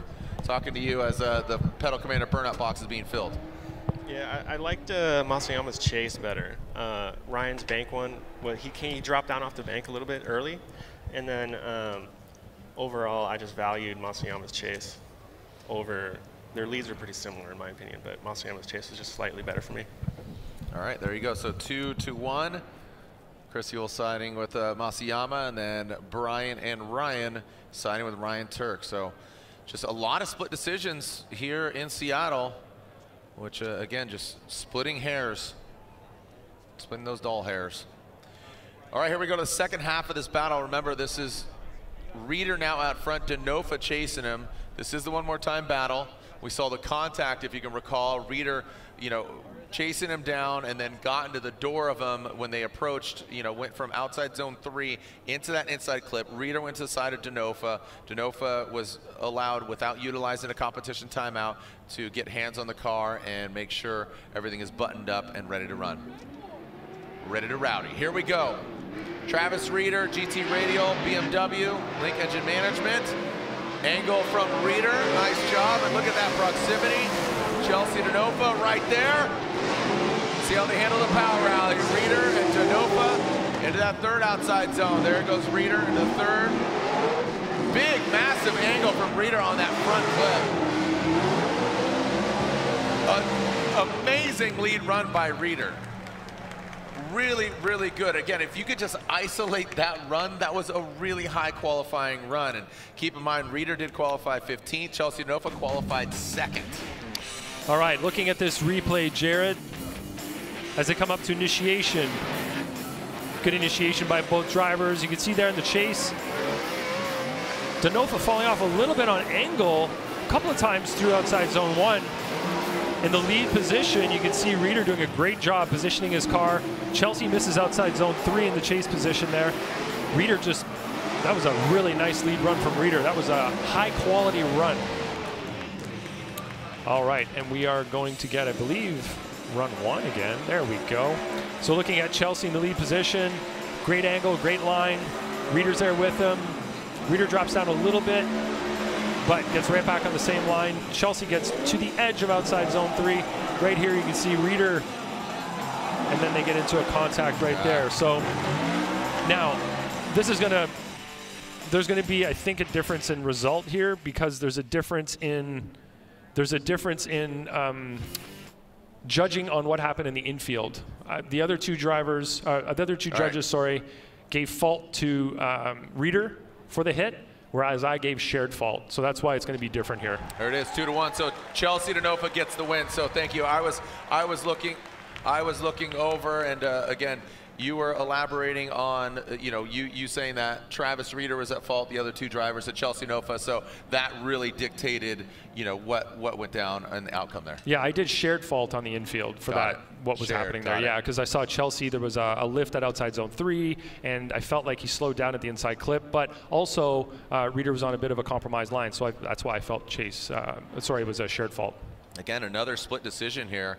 DeNofa gets the win, advances on. He goes against Ryan Turk. So again, we have Field, Osbo, DeNofa, Turk, and here we go. 2 Nissan Zs, the all-new Nissan Z of Chris Forsberg going against the Nissan 370Z of Jeff Jones. Both these guys now in Southern California, or Jeff Jones been there his whole life in the Royal Purple Top 16. Here's the NOS Energy Drink, all-new Nissan Z of Chris the Force Forsberg going against Jeff Jones. Jeff Jones at Evil AutoWorks Prisma Labs Nissan 370Z. Here we go. This should be a fun one, and like Chris said, he says Jeff Jones has been absolutely ripping. He knows he's a contender. Here we go. Chris Forsberg initiates into the bank, almost simultaneous there from Forsberg and Jones. Big angle there. Look at the attitude of Forsberg's car. You see it wobble. Oh, Jeff Jones going for it. Into that second outside zone, into the power rally, into that third outside zone. Here comes Jeff Jones on the inside. Taking a tight line. Chris Forsberg nudging over that inside clip and then into that outside final zone. That got hairy. That got real hairy and scary coming off that bank into that power zone. Take a look at it. All right, running up to initiation. Great initiation from both. You can see Jones on a slightly lower line in the chase position. Forsberg, are those little bumps on the wall there? Comes off a little bit halfway through, but gets back on it. You can see Jones right inside, maybe a little door rub there. Jones dives in, misses outside zone 3, gets on a really tight line coming inside clip 1, and you can see where it makes him fall off a little bit on the latter half of that inside interior space of that track. So the infield area, I think Forsberg did really well on. Unfortunately for Jones, he dove in on zone 3, got on a really tight line to 1, which sent him wide after 1, which made him fall off from Forsberg, and he didn't really have the proximity through the rest of the course there. But Forsberg putting the car in all the right places for the most part in the lead position. And keep in mind, this is a must-win for Chris Forsberg because you're seeing Osbo, Field, DeNofa, Turk. They're already in the Great 8, so this is a must-win for him to have a contention for the championship. That would be him going for his 4th. Here we go, Jeff Jones out front. That Evil AutoWorks Nissan 370Z initiates big angle from him. You can see how much power he's got. Big angle there from Jones. Now Jones, let's see how he handles the power rally into that second outside zone. Big angle from Jones. Forsberg attacks on that third outside zone. Forsberg now drops to the door of Jones into that final outside and 4th zone. Would love to see the overhead and talking about filling those zones. Some good driving by these all new Nissan Z and the 370Z. Well, ask him, you shall receive, Jared. Yep. All right, an initiation, big flick from Jeff Jones in the lead position. Chris a little bit lower on the line there at the beginning of the zone, through most of the zone actually, a little bit lower until we get to the latter part of that zone. Chris a little bit inside on outside zone 2 as well, and outside zone 3. So Chris forgoing those zones to maximize the proximity. Outside zone 4 is pretty much matched, maybe a little bit inside there as well. So for the majority of the zones, you can see Chris on a tighter line trying to maintain that proximity. Jeff doing a pretty good job in the lead position of placing his car where it needs to be. And Chris focusing more on the proximity and maybe a little bit less on mimicking the line throughout the course. He's close, he's there with him, but he's not quite matching the line exactly through the course. All right, waiting for the outcome here. Taking a look, this one, have a feeling, just going off of what we've seen and the verdicts we've seen one more times. We've already seen 4 one more times between Burkett, Carney, Denofa, Reeder. Let's see how this transpires.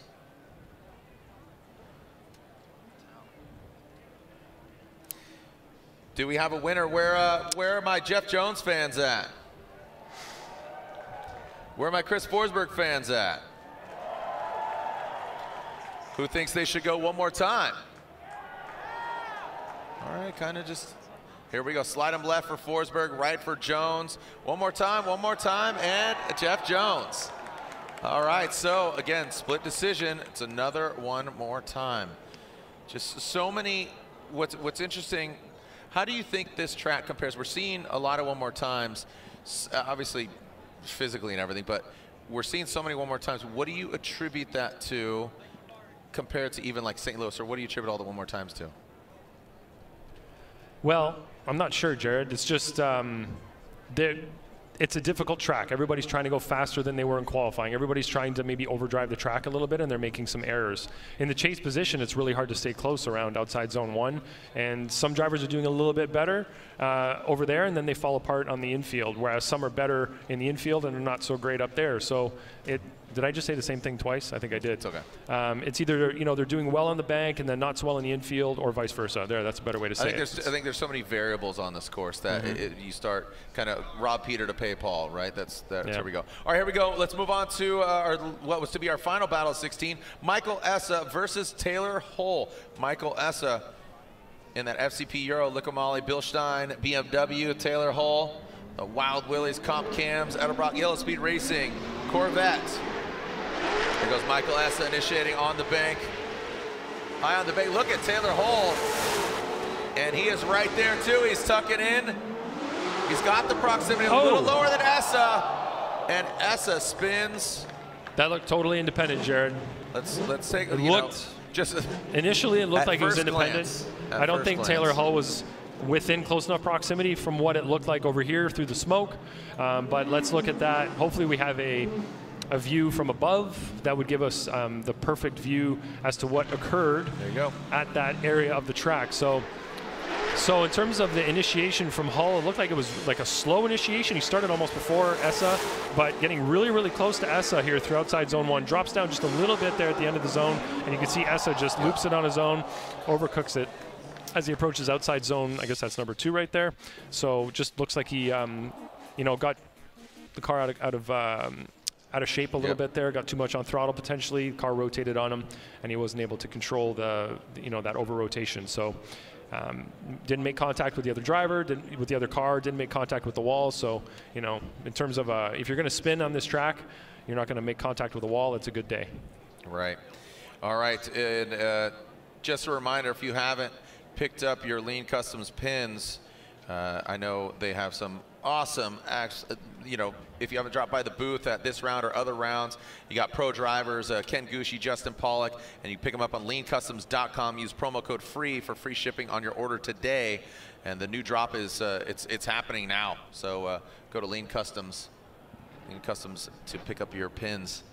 Here we go. Taylor Hull will now lead, and he's got an advantage here against the former champ Michael Essa. Here comes Taylor Hull. Initiates a little, kind of lacking the angle there compared to when he was in the chase position. That was kind of an awkward initiation. Now he has some more angle at it. I wonder what's going on. Is he 100%? And past that inside clip now, transition through.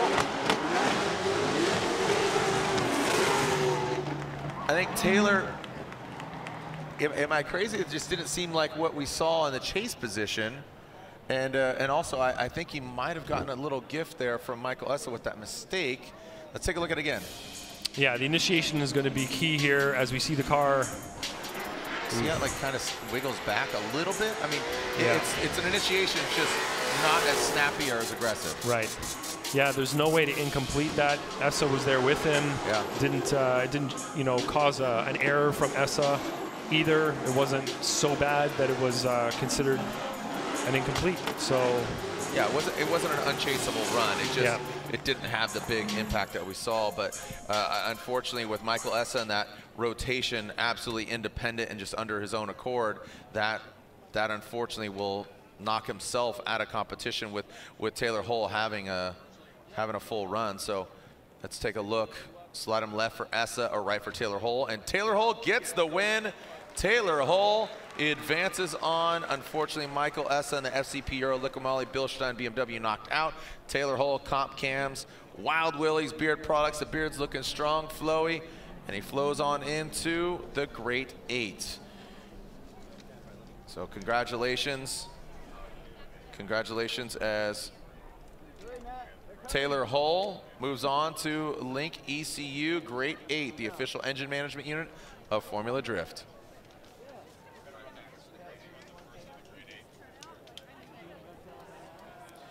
All right, well, we get set up for the Great 8. Let's throw it down to Lorette Nickel, who's with one of those drivers. Hello. Yeah, he got a new tractor. He put that on the gram. So, Chelsea, you have said that in your about 20 years of drifting, you've never had the wheel ripped out of your hand, and unfortunately, with the contact you had with Travis Reeder, that happened. Are your wrists both okay? Yeah, no, I'm fine. It was more about just like the hit and having me make that mistake, like, because of it. It was more like, so he had a good chase, you know. I was like, damn, we're boys, we want to drive good, and like, it was just a holy cow. I've never had that happen before, like, light back off and go, go, go kind of thing. So, yeah, I've never had it happen. It was crazy. Right. So now, looking forward, you're battling Ryan Turk. What are your thoughts there? I haven't thought about that yet. I'm just out here having some fun and driving with all my homies, and that's what we're going to do all night. Chelsea, thank you so much, guys. That's good perspective. You know, again, we talked to him about it at halftime, and he's like he said, he just said it, having fun with the homies. Here we go. We are going into the Great 8. We'll revisit the Forsberg Jones one more time, but here we go. Old versus new. I'm talking about the vehicles, the Supras, not talking about the age, not talking about anything else other than the vehicles. Dan Burkett in that Mark IV Toyota Supra, and Frederick Osbo behind the wheel of the Mark V all-new Supra. So this should be a fun one. These guys absolutely Toyota loyalists and Supra pilots. So Frederick Osbo, the defending champion, two-time champ, going against Dan Burkett. First time in the 8 this year, I believe. I know he was hyped on 16, but I believe this is the first time in the 8, and he goes against the two-time and defending champ. They should be pulling in that Pedal Commander burnout box off in the distance, and there they are. We already have, yeah, Dan Burkett qualified 32nd, so Osbo will lead. He qualified 9th. What are your expectations here? Dan Burkett. A lot of action, Jared. As he went against Dean Carney, went against Taguchi, taking out Kazuya Taguchi earlier, and he said he followed too close. Osbo, you know, Osbo went into, or Gucci went to Osbo earlier, and then Osbo against Josh Love back in 32. And Burkett and Osbo. Here we go, the Rockstar Energy Drink, Toyota GR Supra. Second in points, must win to get past Dan Burkett. And here we go, Senny Cars, our first battle of the Link Engine Management Great 8.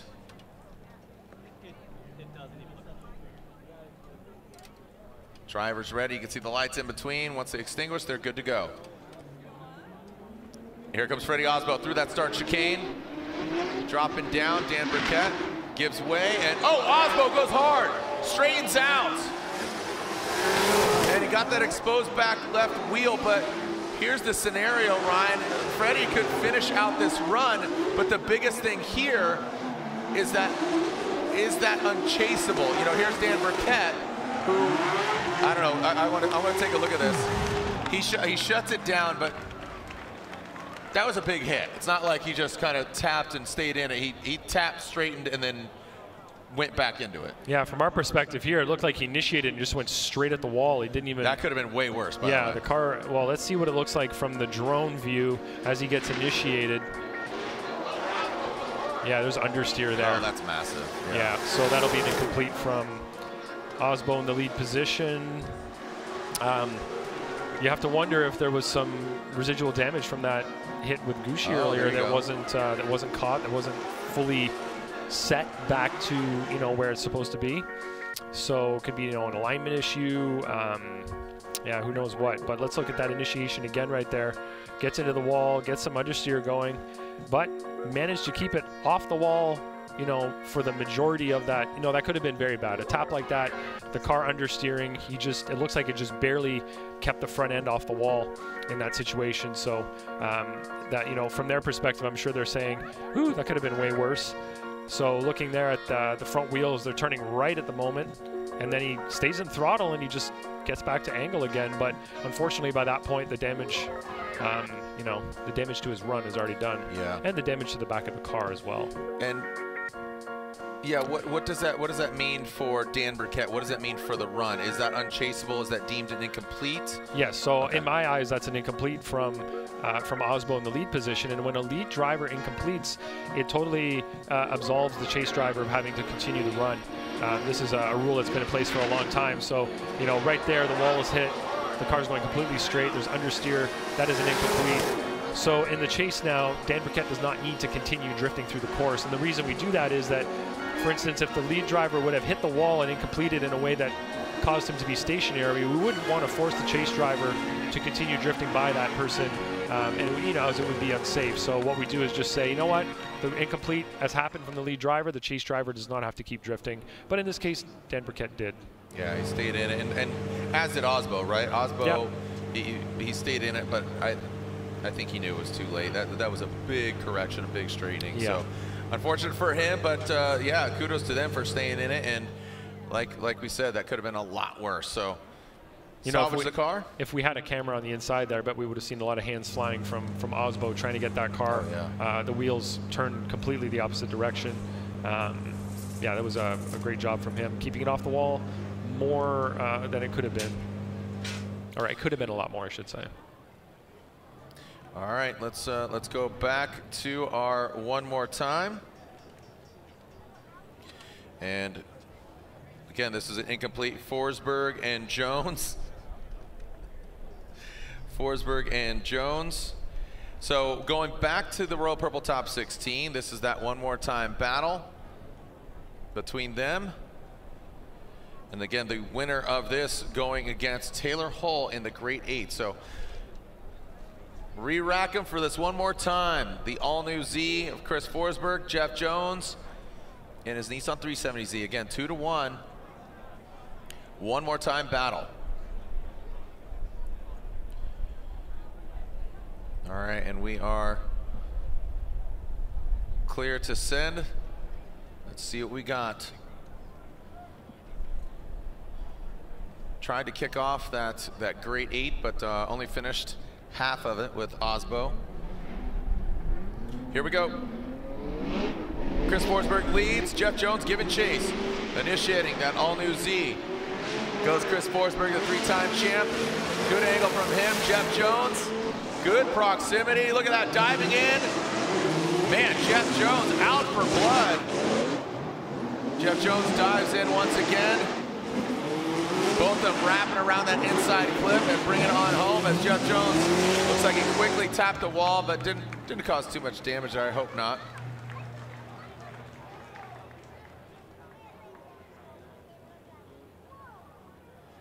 All right, let's take a look at it again, that overhead view. All right, initiation, good job from both drivers. You can see Forsberg up high there. And in the chase, Jones doing a really great job of mimicking the line that Forsberg's putting down in the lead position right there. It looked like Jones got a little bit close to Forsberg and had to kind of back off a little bit at the end of outside zone 1. And that kind of threw him off a little bit through the rest of the course. And right there, he's got a little tap that lowers his angle as he goes over the finish line. But Jeff Jones putting on a lot of pressure, not giving Chris an inch there. Really aggressive driving from Jones. That's what we want to see. Yeah, this is great. Just overall, we knew this is what we're going to expect here in Seattle. That back left corner there of Frederick Osbo. We'll see. Oh, so here's the competition timeout. So sub 2 minutes on the clock for the Rockstar team. Jeff Jones now out front. Forsberg in that chase position. Let's see who comes out on top after this one more time battle. Remember, the winner advancing on to the Link Engine Management Grade 8. Jeff Jones, Evo AutoWorks, Nissan 370Z, shreds that back bumper. The hatch opens, and that very well could potentially be a problem. And now coming through into that second outside zone, Chris Forsberg swings wide, takes out that outside clip.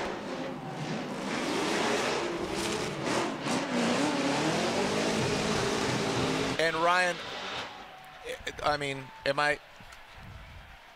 he lost the bumper. We've seen that before, but we've had a rule. Go ahead. I don't know. Go ahead. Well, if he made contact with the wall, then the hatch opening wouldn't be an issue, and it seems like that's what happened here as he got the car to angle. Oh no, it just opened on its own. Oh no, it didn't hit anything. The bumper flew off and the hatch opened, and that is essentially the basis for an incomplete. Forsberg goes way off. It looks like he had 2 off. Yeah, so but that's where I was like, yeah, let's look at it again. I assumed there was a wall contact there, which caused the bumper and the hatch issue. But it looks like there was no contact with the wall whatsoever. The bumper came off. The hatch opened all by themselves. So that would constitute an incomplete from Jeff Jones in the lead position. That is an awful way to go out, but the reason is if you have an item, anything latchable on the car, a hood, hatch, trunk, doors, anything opening on that lead car, even a roof flying off, that constitutes an incomplete. We've had situations in the past where that occurring will distract the chase driver. Or potentially make contact with the chase driver's car, and that is what the rule is in place for. So it looks like that is what occurred here. Unfortunately for Jeff Jones, who is doing so great, we're going to watch this again. Yeah, so you can see that there's nothing that occurred there. Now, you can compare this to Ryan Turk earlier, who hit a cone, a zone marker, and his rear door opened. Now, that's an instance where a driver made contact with something that was on the course, like a cone, a zone marker, a wall, or anything like that. If that causes something to come loose or open, then that's not a problem. But it's when something opens like this completely on its own that it's considered an incomplete.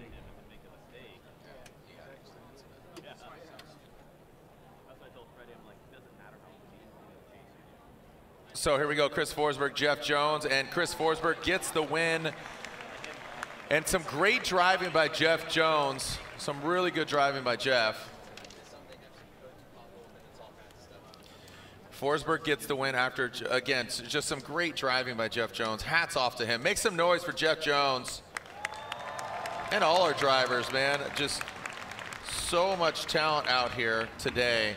And this track, like I said, it's seriously one of my favorites. Some great driving there.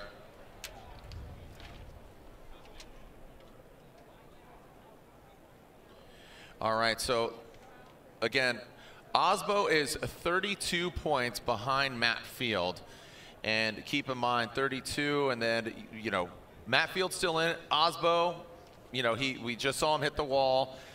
Right behind him is Ryan Turk, but like 100 points for first, 91 for second, 80 for third and fourth. They have the same because third place is denoted by the highest qualifying driver. But if you make it either to third or fourth, the same point allocation, so on and so forth. So our grade 8 is shaped up. We've seen one half of a battle between Burkett and Osbo. And it looks like we are going to back to that battle. Yeah, Matt Field versus Dylan Hughes, Chelsea DeNova versus Ryan Turk, Chris Forsberg versus Hull. Man, some serious battles here. Yeah, so Osbo warming up his tires back over here. He did call that competition timeout. One and done, that NGK competition timeout. So Dan Burkett will now lead Osbo giving chase after that hit, and that's hey, take into consideration, Frederick Osbo hit the wall. That was an incomplete. Dan Burkett could be in the Final Four right here, taking down the two-time defending champion, currently second place in points. less than 40 points behind our leader. Matt Field could have a breakaway here if he gets past Hughes, but guess what? Hughes is currently sitting in 5th. Ryan Turk sitting in 4th, Turk sitting in 3rd. Forsberg, yeah, I mean, we're in the playoffs, man. We are fighting for it tooth and nail. Keep in mind, Utah, a new round, a new venue, and then of course, a very classic venue for us, Irwindale.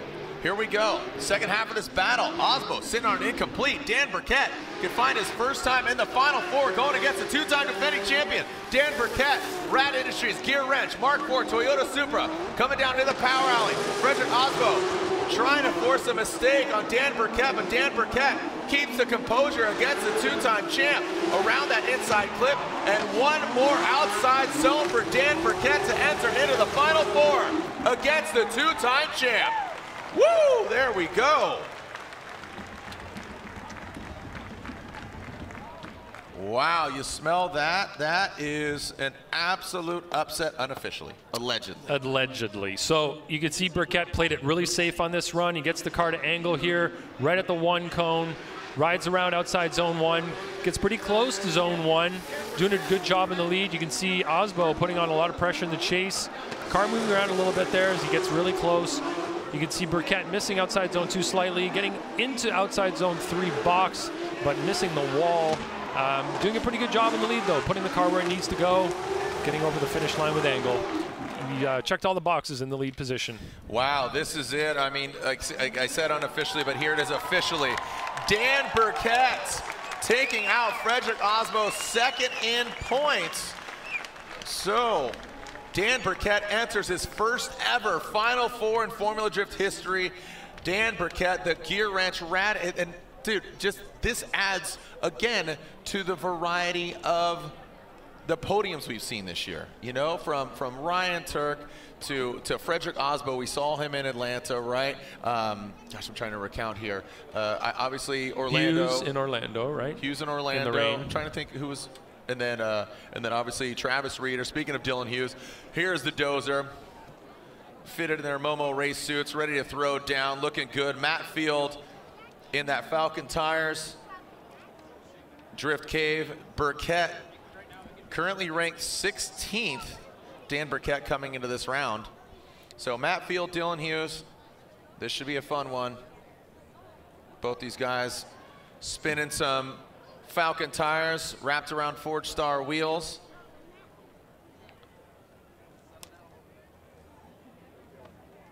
Yeah, so again, you got to think that with Matt Field advancing on, that would stretch him in front of Frederick Osbo. So the Toyota camp hoping that Hughes takes out Matt Field, the Beast of the Bay, our current points leader. That Falcon Tires Drift Cave Corvette.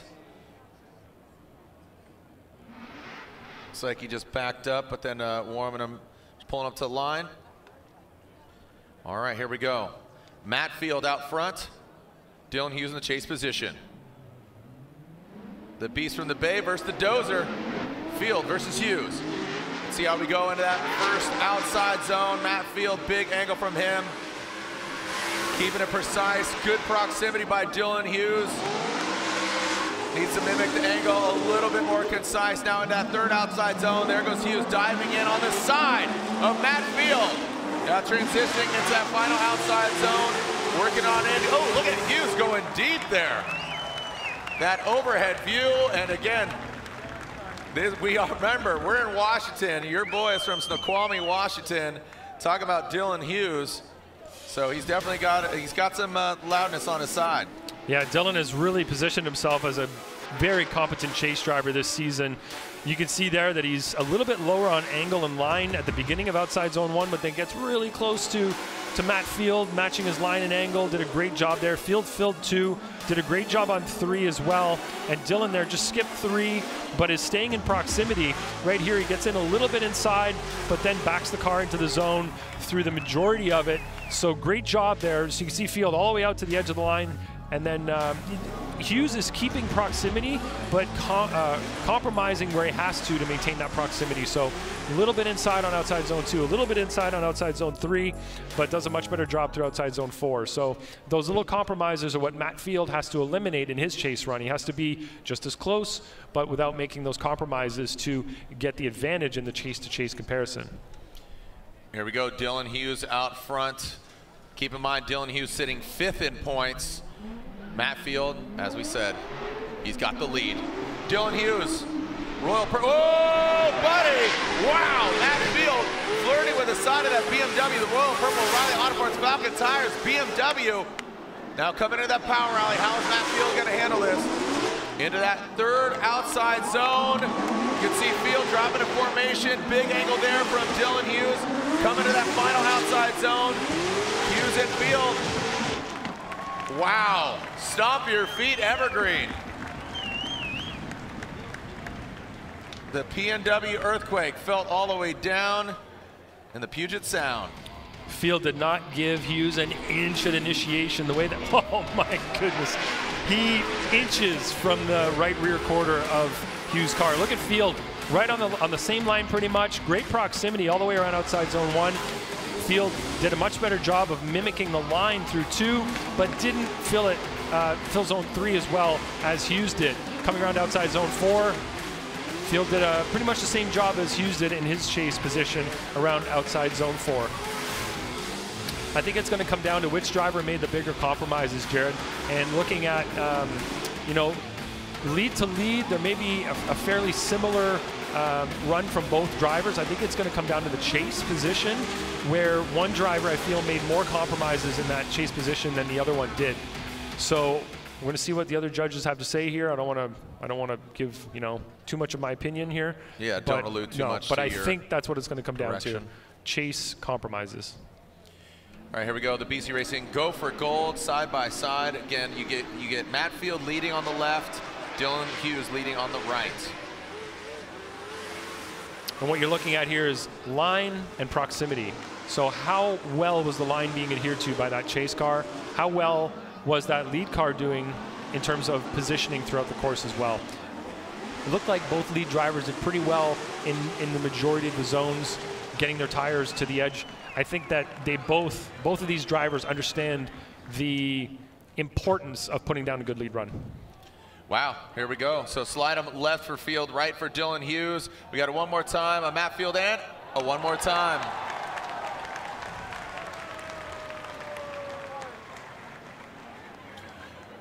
All right, the fans are getting hyped. Don't shake, shake it, wiggles. Here we go. Let's throw it down to Lorette Nickel.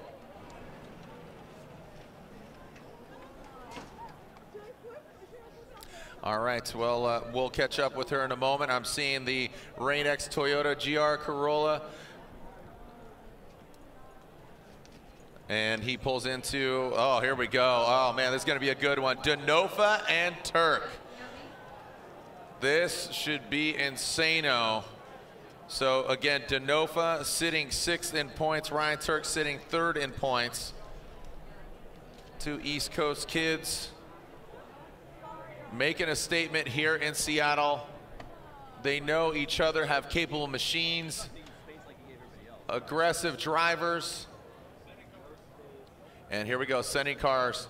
Chelsea Denofa will lead, and Ryan Turk will give chase. Denofa qualified 2nd, Turk down in 10th. But that's out the window now. It's all on track. Here we go, Chelsea Denofa initiates Ryan Turk. You can see him slowly inching his way up to the side of that Pennzoil Mustang. Great proximity there by Ryan Turk. Oh, and Ryan Turk spins. Denofa has to continue the entirety of the course. I don't think there was contact, right? Well, it looks like, did something break on the front of Turk's car, or no, maybe not. I did not see contact. So let's take a look at it again. Was there contact? I'm not sure. Let's watch that again. Just the way that Ryan's steering around makes me feel that there was. You can see Ryan here a little bit, a slightly lower line, but then gets really, really close to the side. Oh yeah, yeah, yeah. that front left, it caught his back right. Watch his front left. He like hooks in. That's not a good angle. Huh. We'll have to see that drone shot again to get a real feel for what happened there. Here we go. Just zoom that in. Hatchback. Watch. Can we do a CSI style zoom in here? Doom. Doink. And then. Wow. All right. It appears that way. It appears that way that there was contact. It just trying to, like I said, ancient aliens, man. Just kind of zoom in. Zoom in. Enhance.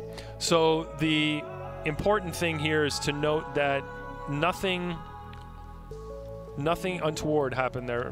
What's his name? Chelsea DeNofa did not do anything wrong in the lead position. In this situation, I think that's the most important thing to look at. What happened in the chase is, was there a cause for that spin from Chelsea DeNofa? And from what we see there, it doesn't look like Chelsea did anything that he wasn't supposed to in the lead position. So in that case, it seems like it's Ryan Tuerck on his own that got in close there. And of course, that tire, that front left tire, if that would lock up at all, it would cause the car to rotate a little bit, right? So Tuerck can't call a comp timeout. Didn't he already call his?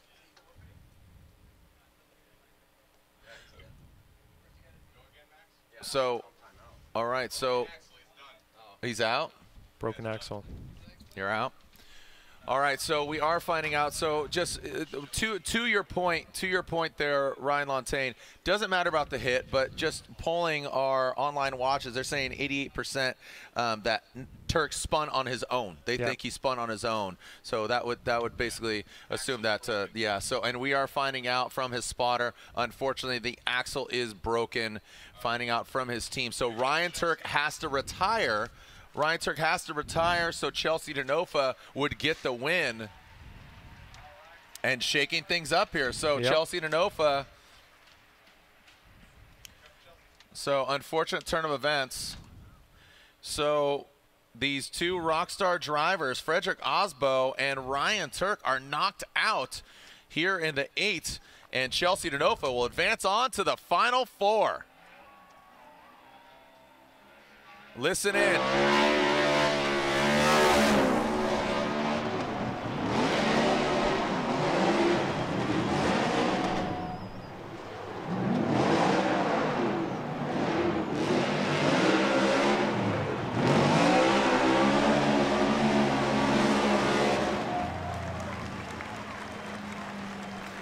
Awesome. Congratulations, Chelsea DeNofa. But let's throw it down to a gentleman that's got to be over the moon right now. He's with Lorette Nickel. Lorette. He is excited. He is happy. He has that smile across his face and also trying to stay really calm. And looking forward at the brackets, you're either going to do battle against Matt Field or Dylan Hughes. If you go against Matt Field, he has given you some advice. Leading up to this round, I talked to Matt periodically, but I called Matt. I was like, Matt, I watched you, transform into the man that you are right now, and I just want some advice on how do you get your mind right from like the crazy guy that you were when in your S14 to like very calculated driver now. And he kind of gave me some guidance, but the way I would look at it is he like unlocked a little cheat code in my head because I already had the skill, I had the car, and I'm just like, I just needed this push, and Matt gave me that push. I would love to drive with Matt right now. It'd be so much fun, and I think he would love to drive with me too. So, and if I drive with Dylan, you guys have seen me drive with Dylan before. That would be a lot of fun also. But this morning I woke up and I said, I'm going to drive for the fans today and my team because we had a horrible crash into the wall. I got kind of blinded by the light yesterday, the sun, and coming in, and so I just wanted to drive for the fans today and my team, and we're just having fun, and I'm staying focused. Love it. Love it. Well, we're going to see Dan in his first ever Final Four battle. Jared? Thank you, Lorette. And blinded by the light, the sun. I love that. Yeah, the big ball of fire in the sky. Dan and his wife and just their whole team, their family. That's what it is. They're an awesome team. So, all right, here we go. Chris the Force Forsberg versus full pole Taylor Hull. We got the all-new Nissan Z, the NOS energy drink, Nissan Z on GT Radial tires. He is going against Taylor Hull in that Comp Cams Edelbrock Yellow Speed Racing Wild Willie's beard products. Let's see what we got here between Forsberg and Hull. Forsberg initiates, big angle from him, that all-new Z. Taylor Hull needs to get a little height, and it seems that Forsberg puts it to the, oh, he does not get out to that second outside zone, and Taylor Hull, a big correction there. Straightens out in that power rally.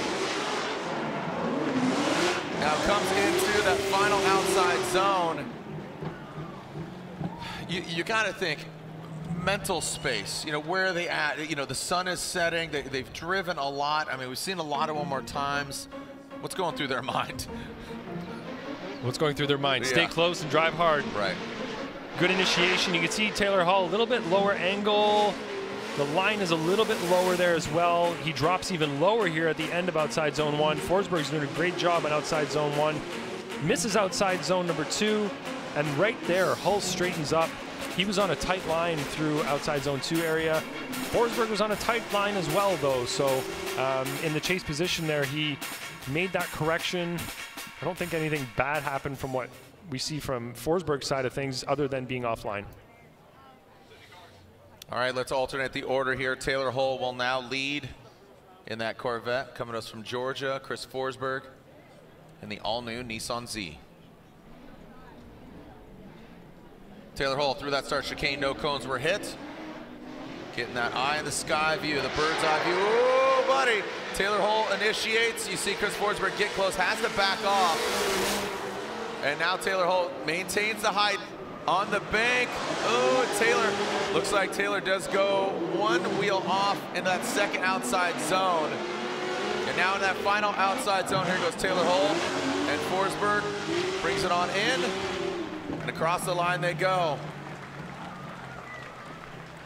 Taylor Hull, you saw him on initiation. He got higher towards the latter portion there. He did exceed that track line. Looked like just one tire, brought it back on track, but Forsberg was right there. On initiation, it looked like Hull may have had the same problem he did on his previous lead run, where he got the car to angle and then has lower angle there at first, a bit of a bobble, and you can see Chris sort of corrected behind him. Didn't expect that to happen in front of him. And then, like you said, right there, Hull goes off before the zone. Chris follows him into that area, as he should. Did a great job there. And then they both sort of miss outside zone number 3. Good job on 4, though. So a couple of mistakes here and there from both drivers.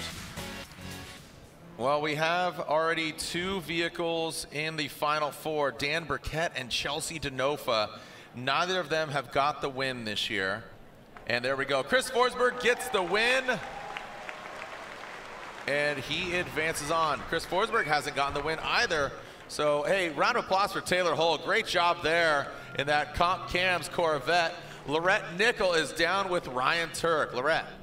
Well, Ryan, we know that your axle broke. Do you know why that happened? I just put the cars through hell out here, especially the drivetrain. There's a lot of, when your car's turned up and you're on somebody, the only way to really be there consistently without driving through their door is to either stab the clutch, grab a quick bit of handbrake, or just stab the clutch and kind of just keep doing that routine, and really shocks the drivetrain. So I think at the end of the bank, which is when it broke, and when I got back onto the gas, it spun the outside wheel only, causing me to spin. All right, Ryan, I appreciate your very much. Jared. You can just feel the emotions there from Ryan Turk. And taking a look at the bracket, 3 drivers in the final 4, but the repercussions here and what the potentiality is. One more battle in that Link Engine Management Grade 8, Field and Hughes. Our current points leader, Matt Field, and Dylan Hughes, who sits in 5th. Dan Burkett, he's down there, I believe it was 13th that he was sitting in. No, Dan Burkett was in 16th, excuse me. Chelsea Denofa, he's still in it. He sits in 5th. And then that, sorry, bro, remix. And then we got Chris Forsberg sitting in 4th. So here we go, our final battle of that Link Engine Management Grade 8. Link Engine Management, the official engine management unit of Formula Drift. Matt Field, Dylan Hughes, the one more time battle. We saw him go at it, and here we go at it again. Matt Field had qualified 4th, Dylan Hughes qualifying 5th. Fairly equally matched battle. And here we go. Matt Field, that Falcon Tire Corvette in that first outside zone. Dylan Hughes right there, the dozer, pushing the beast in the bay into that second outside zone. Through that power alley, good transition from Field and Hughes, and past that inside clip. Great transition, and now, oh my goodness! The composure of Hughes right there. That was so well done, and that might, I mean, just gonna call it like this, that level of driving, that X factor, the composure, this late in the game, your attrition level of your vehicle, your mind, all of that, that just came together. Really well done. We always talk about you can only have a good chase run if you have a good lead run. Great job by both of them. Yeah, Dylan Hughes is taking full advantage of that great lead run from Matt Field. You can see both of them really settled, looking solid through outside zone 1. Dylan Hughes, great proximity, matching line, matching angle, doing a great job there in the chase position. Field does pretty well in outside zone number 2. Pretty great on 3. You can see Hughes was inside a little bit there, but in the lead position, like we said, we know Matt Field knows he needs to put together a good lead run. He can't skimp on any of the zones, can't skip any of them, can't be half in them. He's doing a good job of positioning his car. Hughes did not get into 3 very well. That was the one spot that he fell off a little bit. So now, what does Hughes need to do in the lead? He needs to run deep and high on all the zones. He needs to have high angle throughout the course and use his momentum in all the right places. In the chase position, Matt Field needs to be really close, match line, match angle, and fill the zones just as well as Hughes does in the lead. So they both have opportunities here in their respective criteria. Dylan Hughes, Matt Field, let's see how they handle this. The Falcon tires wrapped around those Forged Star wheels for both the drivers. Dylan Hughes, this is his home track, Evergreen Speedway, and he wants to get the win here, but Matt Field has not got a win this year. Here he goes, transition to outside zone 3. Fairly similar to what Dylan Hughes did in that chase position at first glance. Now transitioning, Matt Field drops in at formation. Whoa! Yo! Oh my gosh. And like I said, the mental capacity right now to have that composure is very commendable for both of these pilots, gladiators, WMDs. That may have been 2 exclamation points on the end of that run from Matt Field. Yep. So let's watch the initiation here. Great job from both of them, great mimic. Matt Field is a little bit lower there on line, but works the car back into the right area. Really close on proximity, matching what Dylan Hughes is doing. I'm just watching their outside zone number 2. They both skipped outside zone number 3 in the chase position, so it's going to be very tight there in terms of comparisons, lead to lead, chase to chase. Yeah, that is really, this is very comparable. You know, you look at Dylan Hughes, he may have gone wide on the entry to outside zone number 2 and left it early, so you can see his tire was on the line. I don't think it surpassed the line, but he wasn't. You're supposed to get to the outside zone, get wide at the outside zone 2 area where it starts, but I think Dylan maybe went wide earlier, dropped the tire on that yellow line, and I think he left outside zone 2 a little bit early. So let's look at the side-by-side, one eyeball on each screen, as we always say, get the lowdown here on what happened. So really close proximity from both drivers through zone 1. Looks like Field may have been a little bit closer early, and then Hughes a little bit closer in the later portion. Yeah, I think Field's line was better through outside zone 2 in the lead. Outside zone 3 was very similar. Chase drivers as well, very similar mistakes. It's going to be very hard to find a winner through this one. Very, very similar from both drivers. There's not a whole lot to differentiate these runs as we, as we try to get a winner so that we can get another driver into the top 4 here. Man, a very difficult one to absolutely. This is a great one, you know. And here we go. Slide him left for Field, slide him right for Dylan Hughes. A one more time and a one more time, and a Dylan Hughes. So Chris Yule, the polarizing figure, slides him right for the dozer. So not one, but 2 one more times. All right. So. All right, well, we have 3 drivers in the Final 4, and Laurent Nickel is with one of them. Laurent. Yeah, I have Chris Forsberg with me, and Chris, we're standing facing the sun right now, and it's in our eyes, but what's it doing to you guys out on the track? Oh, it's pretty blinding. The smoke is already bad enough, and the way that sun sets right behind the bleachers, you just get the glare, especially in the chase position. It just whites out the smoke, and it's very difficult to see. And yeah, we're feeling really good. The car is on point. We're moving into semifinals, and yeah, we're looking to get back on that box. And your competitor is directly across from you, so waiting for him to jump in his car too. You guys haven't seen battle too much this year, have you? No, yeah, Chelsea and I have battled a bunch in the past, but we haven't run each other in at least a year, I want to say. Maybe, I could be mistaken, but yeah, hard to remember them all. But yeah, it's been a minute, so it'll be a good battle for sure, especially this far in the bracket. All right, Chris, thank you so much. Guys, back to you. Thank you, Lorette and Chris Forsberg.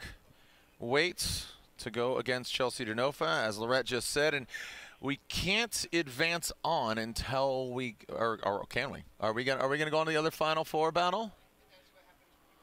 All right, so I don't think so, right? All right, so so again, with that one more time, battle between Matt Field and Dylan Hughes. We're trying to figure out, is it Field or Hughes? Beast in the Bay or the Dozer? Who's going against Rad Dan? When we come back, it's a beautiful day, beautiful evening. It's already 7:30 local time, but man, it is bright as day. And as Forsberg was talking about, that sun playing an element here. My name's Jared Deenda, Ryan Lontaine here. We are your tour guides alongside Lorette Nickel here at round 6 of the Formula Drift Pro Championship at Evergreen Speedway. Level up like Adam LZ and get rewards. Head to AutoZone and buy 4 or more NGK Iridium or Ruthenium HX spark plugs to earn a $5 bonus reward. Add an NGK ignition coil or an NTK oxygen sensor on the same transaction and get a limited edition Adam LZ t-shirt. Offer ends August 23rd, so act now to score the deals. Power, passion, performance. From the ignition and sensor specialists, NGK and NTK. Visit AutoZone.com for more details. Some restrictions may apply.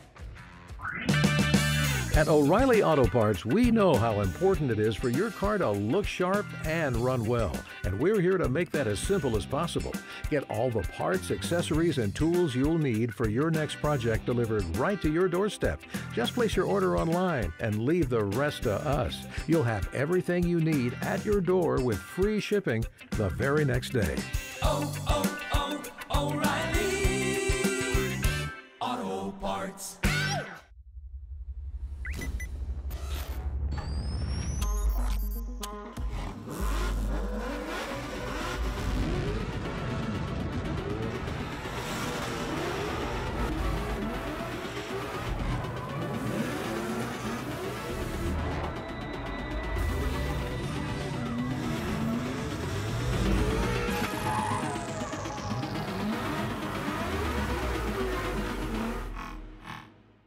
Rockstar Energy Drink.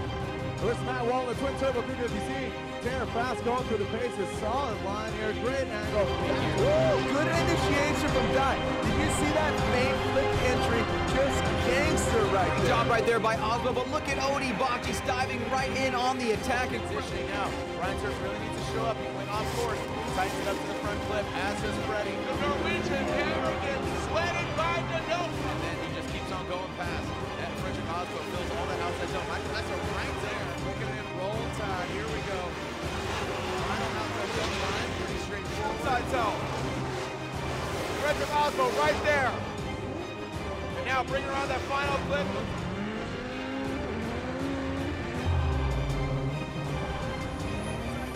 Approaching, pulling some tire up. So qualifying playing a role here in Long.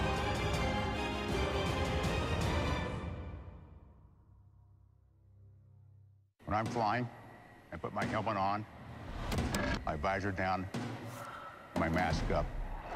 You don't know who I am. Whether I'm African American, Asian American, Hispanic, white, male or female. You just know I'm an American Airman kicking your butt.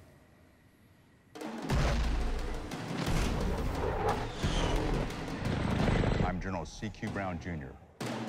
Come join us. In my 1,000 horsepower competition drift car, I use Royal Purple XPR 5W50. XPR is specifically formulated to increase horsepower and torque in high performance and racing engines. And its revolutionary Cinerlic additive technology and zinc phosphorus fortified formulation provides the highest level of protection against heat and wear. The new 550 is all killer, no filler. It has better high temperature performance than any other 2050 engine oil. The result is a performance oil that protects like no other, utilizing superior base oils and additives. It's what sets Royal Purple apart from the rest, and what is also transferred down to their HPS high performance street oil, which is what I run in my daily drifter. So from here to here, all you get is extreme performance from the synthetic experts. Royal Purple.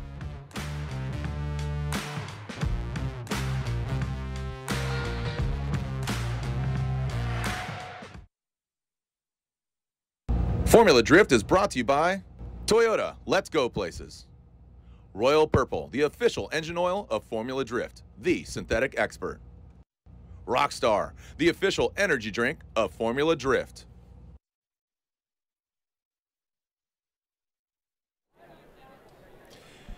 Look at that. You can see the big long shadow of the big bleachers casting over that the power alley. So, and then when they come out of that darkness, out of the outside zone 3 and go towards that inside clip, that is where the sun is blinding. And there is a moment where basically, you know, you kind of see,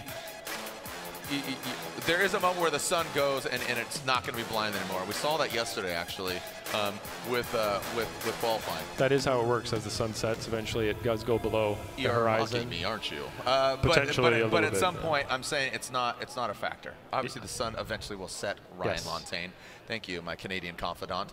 But what I was trying to say is that it'll eventually not be a factor in Indy drivers' eyes to the degree of it is at this juncture. It is, and it will be. Copy that. Yeah. It eventually. Eventually. Yeah, it'll be night. Well, if we keep. And then tomorrow the sun rises. It'll be another day.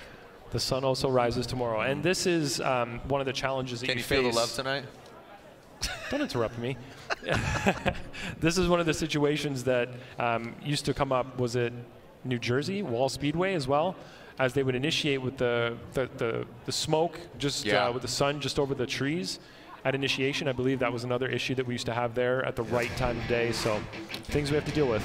All right, the Aim High trivia once again in the description of our Formula Drift live stream. Hit the link, and here's the question. What kind of aircraft is the X-37B? Is it a fighter jet, helicopter, reusable spacecraft, or cargo? Hit the question, hit the link. I don't even know the answer, to be honest. X-37B? I don't know.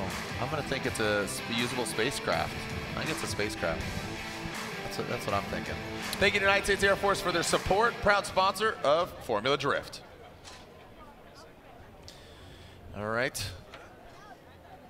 And I am seeing the Corvette pull up to the line. That is Matt Field. And Dylan Hughes just there off in the distance. This is the one more time. They're right here. Here we go, Matt Field, Dylan Hughes. They're going to jump in the Pedal Commander burnout box. So the one more time, who is going against Burkett in the Final Four?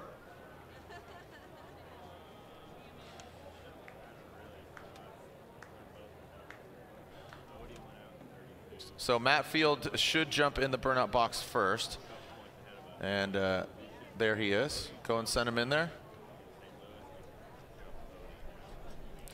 Pedal Commander burnout box. Let's warm up some Falcon tires. That Falcon tires, Drift Cave, Borla exhaust, Heat Wave, Corvette. The Forge Star wheels on the corner, wrapped in Falcon tires, and coincidentally, both Dylan and him rocking Falcon tires, Forge Star wheels, even Momo suits. How do you know what suit they wear? Because I know. Wow. Because it says Momo on their thing, and you know, Forsberg's in a Momo suit now too. I know that. You know, I know that Frederick Osbo's an OMP. I know that. You know, the RTR guys are in Alpine Stars.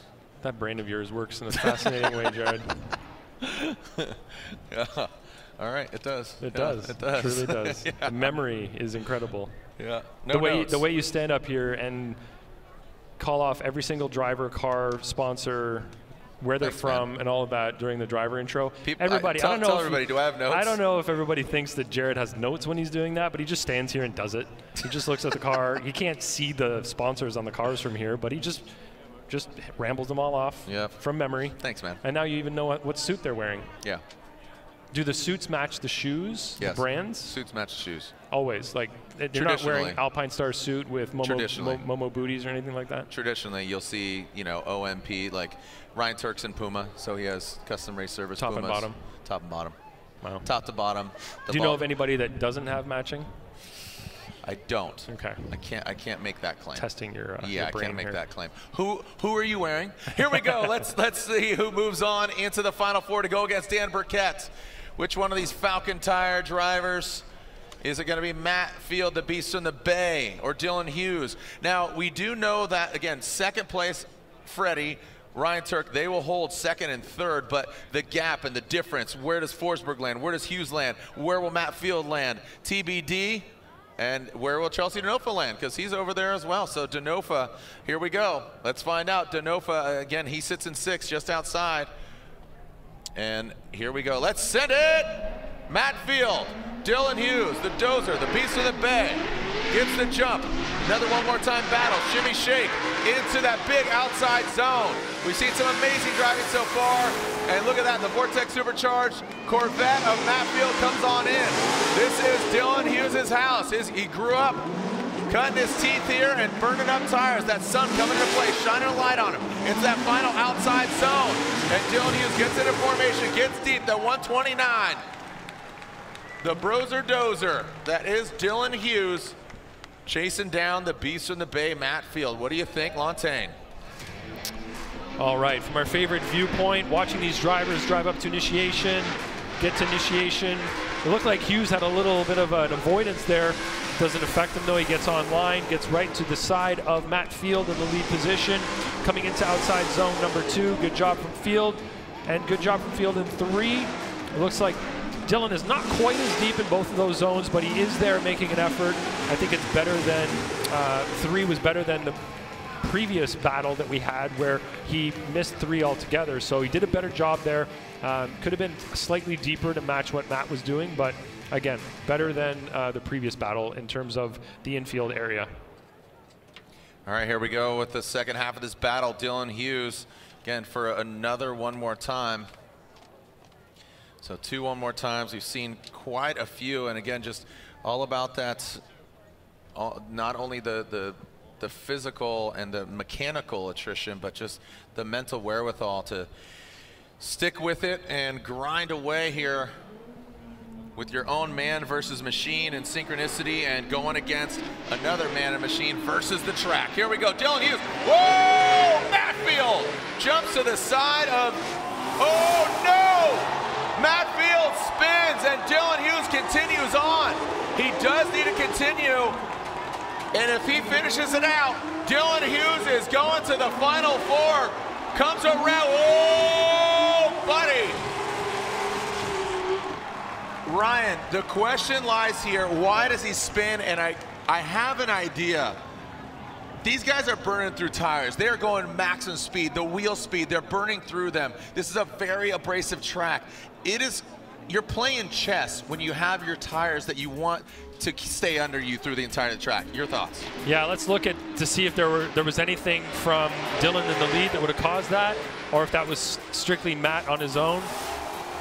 Well, it looks like Dylan was totally clean in the lead position. I didn't see anything from him. Just looks like Field got in a little bit too close, maybe. Did he make? Yeah, he did. Hit his rear, right rear. And again, like I said earlier, when you have that front left that decells, that front tire locks up a bit, it causes a point of rotation. So that's an opportunity there for the car to spin. Of course, if the right rear of Dylan's car gets locked up in that instance, it's not really going to affect him too much, but it's definitely going to affect that car that the front gets, because the way the car's cranked, there's a lot of weight on that front left tire. So there's a lot That's the best thing over here, because Yeah. watch the attitude of you see Fields' front end pop up, because that, watch it again, ready? And oh, so Hughes Boink. does make contact with the wall maybe first. Is that what happened there? Was there a little wall? Watch the attitude of Dylan's car. Yeah, I think you're right.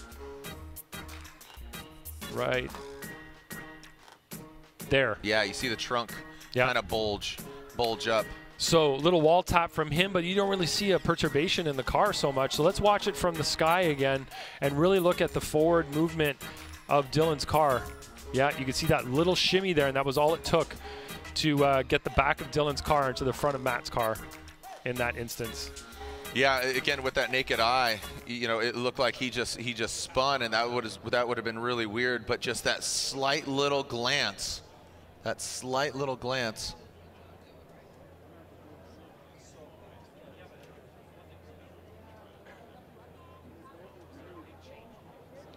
All right, so here we are, just splitting those hairs. You could see that scratch. That's on the back right. Wow.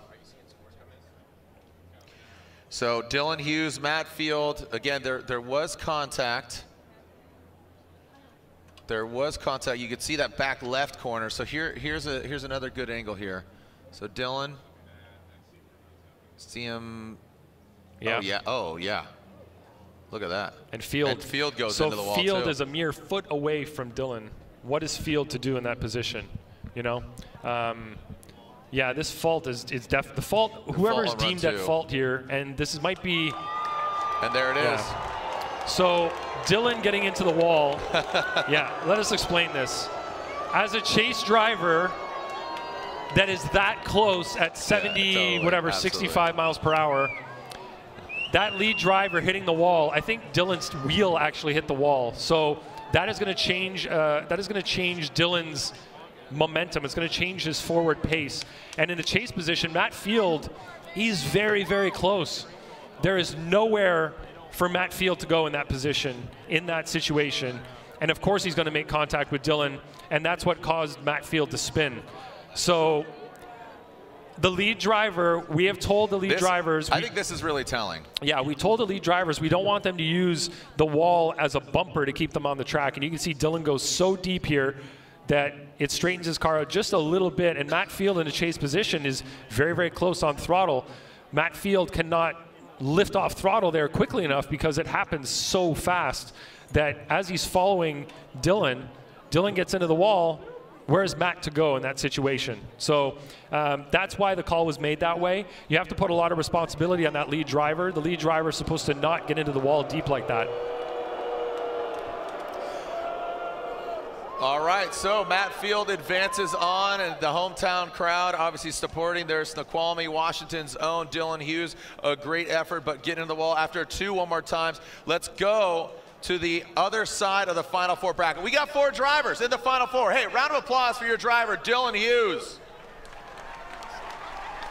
The Type S Final Four is set. So Denofa and Forsberg and Burkett versus Field. That is the Final Four. So we kick things off with the right-hand side of the Final Four bracket. Chelsea Denofa, the Pennzoil Mustang, Ford Mustang, RTR Spec 5. On Nitto Tires going against Chris the Force Forsberg and the NOS Energy Drink GT Radial All New Z. Chelsea Denofa initiates. Big angle from Chelsea. Throws it in high on the bank. Chelsea Denofa a little higher than Forsberg. He needs to slide back to a little more massive angle from Chelsea. Now into that second outside zone. Forsberg makes the attack on that third outside zone. Gets right to the door of the Mustang. Great job by Chelsea out front. Now to that final outside zone. Denofa gets in it, Forsberg just a bit outside. Wow, still reeling from all of this, insane.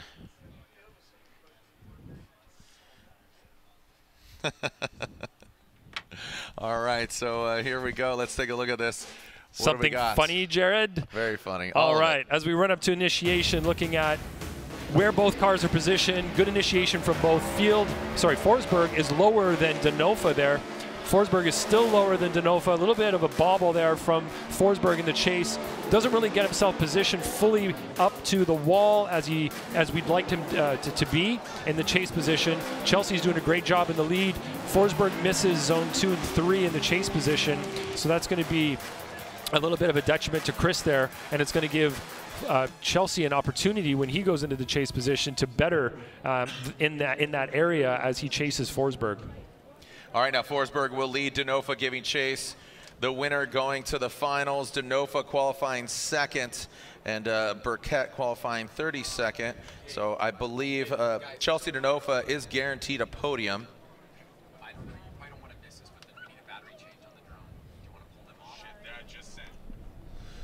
All right. It's already done. Here we go. Chris Forsberg out front. Chelsea Denofa in the chase position. Here we go. Forsberg initiating. Chelsea Denofa chasing him down for it. Oh man, Denofa. You see a little bit of wobble there now coming to that second outside zone. Denofa aggressive with the chase into that third outside zone. Now into the final outside zone. Here goes Forsberg and Denofa into the sunlight as the sun sets on one of these drivers and also in the sky. Wow.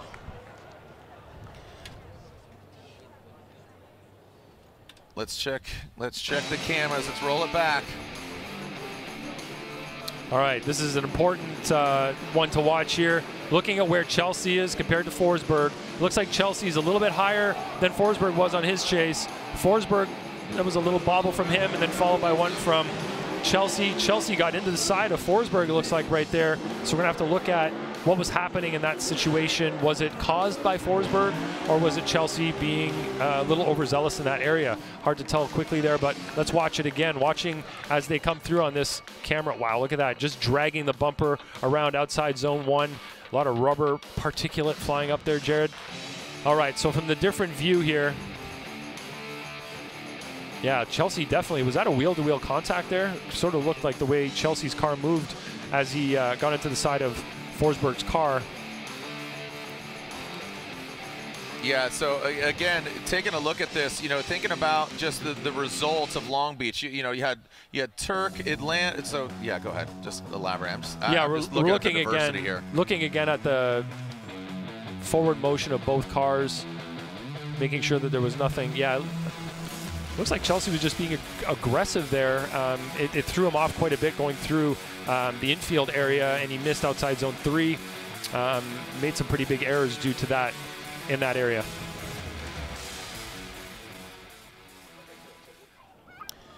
So we will have a different winner at this round because Burkett, Field, Denofa, and Forsberg, none of them have won a round this year. So just shaking things up quite a bit. But again, Field, with that points lead, has yet to have a win. Forsberg did get second place in Atlanta. We did see Denofa on the podium. But as far as a win goes, we have yet to see that. So, all right. Taking a look at from different angles. So Chelsea Denofa is guaranteed a podium. So look at the windshield on, yeah, right there. So there was a decel from Forsberg in the lead position, and that is not a decel area right there. It was a great catch from Chris Uhl, one of our judges. He noticed that there was a decel light that popped on from Chris Forsberg. In the briefing, we've got, yeah, here you go. This is the decel map that we have. There is no decel in that area. So if the lead driver or any driver decels so aggressively that the decel light comes on, that is an indication that they have aggressively deceled. That's what these red zones are for, the aggressive there's decel. Minimal. It's only going into outside zone 3 and right on initiation. Exactly. So where that decel light came on, you can see it here on the replay. Watch Forsberg's top of the windshield there. Do you see that light flash? And then watch see right there. Watch the windshield. We're going to go slow motion for you. Right there. Forsberg's light comes on, and there should be no light coming on here. That means that he's deceled very aggressively. And then in the chase, watch Chelsea's light come on as he tries to correct in the chase position. So that's clearly an error from Chris Forsberg that caused those errors from Chelsea Denofa to occur in the chase. So great catch from Chris, and that's what those lights are for. And it definitely helps out in situations like this, as we don't want drivers decelling where they're not supposed to. Because we want to have close battles, we want the chase drivers to be confident confident knowing that if they're really close, that lead driver decels where they're not supposed to, they won't be held at fault for that lead driver's error. All right, well, Chris Forsberg is guaranteed a podium because he qualified third. Let's throw it down to Lorette Nickel, who's with Matt Field. Well, Matt Field is getting geared up right now, and your point of view with that contact with Dylan, what happened? I was locked in, and there was basically no room between us. So the second he tapped the wall, it totally feels like he hits me. You guys got to remember, we're inches away doing 80 miles an hour around the bank, so it feels huge. I watched the replay. It doesn't look huge, but I'm glad that the judges caught it because that's exactly what happened. He bounced off the wall, and basically his rear wheel hit mine and immediately put me into a spin. So I'm glad they saw it this way. It's pretty rare, and it's a tough call for them to make, so I appreciate them taking the time to really dissect it and look at it. Okay, Matt Field getting ready, guys, heading out to battle. All right, you know, again, the judges, Chris Yule, Brian Eggert, Ryan Lontaine, it's a very difficult job because at the end of the day, you have to choose a winner, and with that, there is a loser. So, you know, that's just as brash as it is, and you know, it went the way of Matt Field. So again, that's just how it goes. So Matt Field gets. He's obviously going to go against Dan Burkett, but Chelsea Denofa, he goes to the final, so Denofa's going against either Dan Burkett or Matt Field. Chris Forsberg will get that final podium spot because he qualified third as Dylan Hughes.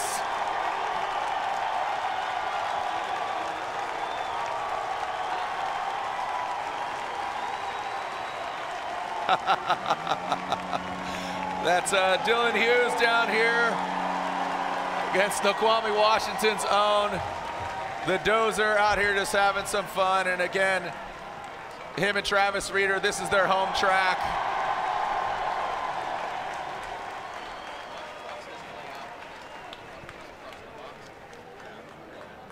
And again, the crowd erupts supporting their own driver, Dylan the Dozer Hughes. All right, so that is eyes on Matt Field. We'll pull him up to the line. Just a lot of emotion running deep here today, and what I contribute that to is just we are here in Pacific Northwest, some of the best fans in the biz. We've been coming here since '06, so that all contributes obviously to just, you know, our fans being educated, obviously being passionate about their hometown heroes, but just investing in the sport. And with the boos means they care. With the cheers, obviously, it goes one way or the other. But it's obviously just for the love of the game, and they want their guys to win, you know. And that's why we're here. And there are winners, there are losers, and unfortunately, there's somebody on either side of that area. So, all right, so we are looking at Matt Field overhead. That is Matt Field overhead. And he is going against Dan Burkett. So Dan Burkett. And here we go. So Dan Burkett, his first ever Final Four, going against our current points leader.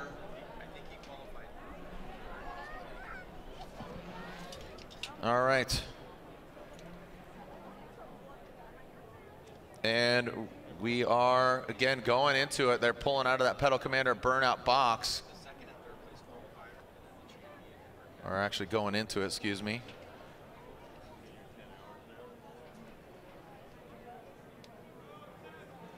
So Matt Field jumping it in at Falcon Tires, Drift Cave, Corvette. And Dan Burkett, like I said, his first time in the Final Four.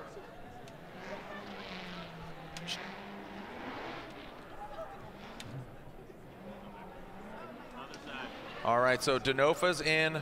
Forsberg will get that third place because he's a higher qualifying driver than both Burkett or Field, so Forsberg gets third place. He will be on the podium with a carbon fiber trophy. Who is going against Denofa? Either Matt Field or Burkett. How did Field get here? Well, Field and Hughes going against each other, right? So Field went through Hughes most recently, Justin Pollock, and then right before that, Odie Bakshies. Dan Burkett, guess what? He most recently did battle against Frederick Osbo with that hit of the wall and straightening out. Burkett gets the win. Burkett also one more times between him and Dean Carnage Carney. And then Burkett kicked things off going against the #1 qualifier. And, you know, just how things coalesced and came together is very interesting and very unique. And again, we will see a unique winner this round of competition compared to the previous 5 rounds. It will be a unique winner because you backtrack. Round 1, Long Beach. Round 2, Osbo, right? You said round 1, Long Beach. Sorry, round 1, Turk. Long Beach is the winner. Long Beach won, and they did. Turk, but right? Turk won Long Beach. Yeah. Osbo got Atlanta. Yeah. Then you got Hughes in Orlando. Travis Reeder in New Jersey, most recently Kazuya Taguchi in St. Louis, and then it'll be either Denofa, Burkett, or Field with the win here in Seattle. Diversity. Has that ever happened before? We'd have to go back and look, but I don't think so. I really don't. I mean, I really don't think so. I don't think there's been. It seems like this is the first time we've ever talked about something like this. Yeah. So yeah, for sure. All right, here we go. The second half of the Final Four, the Type S Final Four. Type S, the official lighting of Formula Drift.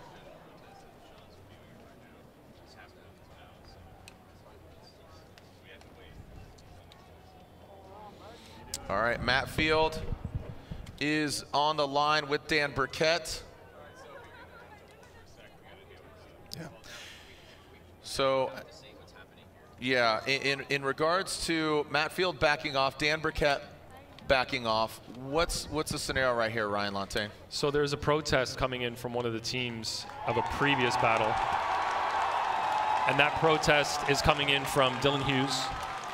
And I haven't seen the protest yet, so I don't know the basis of the protest. But because that protest has come in, it is going to affect potentially Matt Field. So we cannot run the battle that is in front of us as Matt Field is involved in the protest.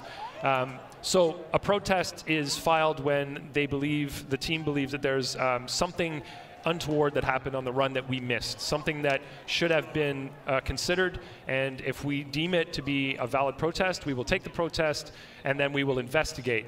That investigation can lead to one of 2 outcomes.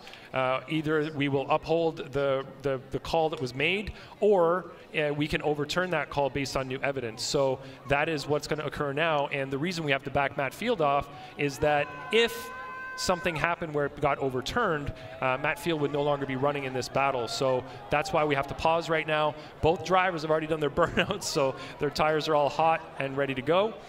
And we are waiting now for this to happen. I don't know what's going to happen with burnouts that have occurred. So this protest, I'm sure Matt Field right now is getting some information from his spotter that is hearing me say this and is wondering how this is going to go. So this is a whole other side of the competition where the mental side of things comes into play. So Matt Field is now sitting on the line, as is Dan Burkett. So now they're both sitting there wondering what's going on, and I'm sure Matt Field is hoping that the results that have brought him to this point are not overturned. And as you heard him in the interview, he feels that we made the right call, but of course, any driver that is on the side of a call will say that. So we do have to look at the evidence and make the appropriate call now that we have received this protest. So, Jared? Yeah, so Sean Adriano is reviewing that. That's kind of out of the judge's hands. At this point, you go to the racing official, and he's going to flag that, as you say, review that. So when we come back, we'll find out if things are reversed or they stay the same. Regardless, just need to review that and put some respect. When we come back, we'll continue with more drifting action, round 6 of the Formula Drift Pro Championship when we come back.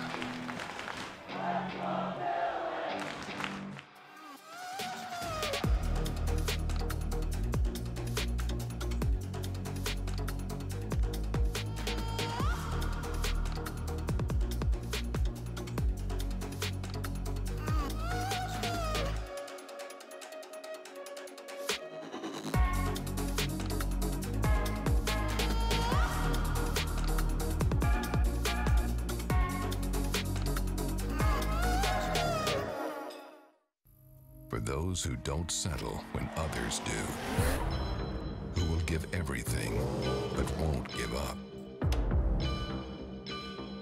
For those who believe in unlimited, while others limit themselves. For those who are set free by performance and believe innovation can take you anywhere. The first time you try Pedal Commander, you'll feel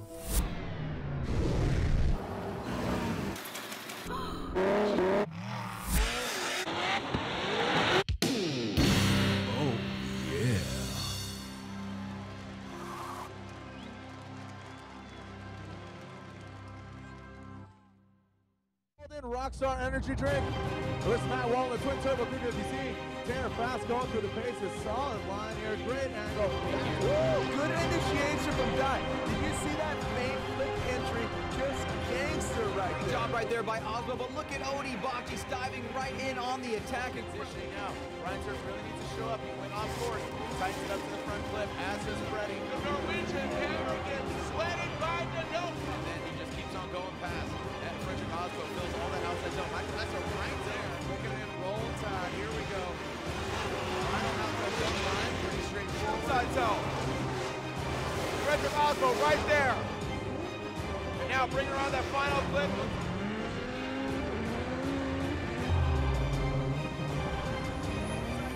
Approaching, pulls a tire out.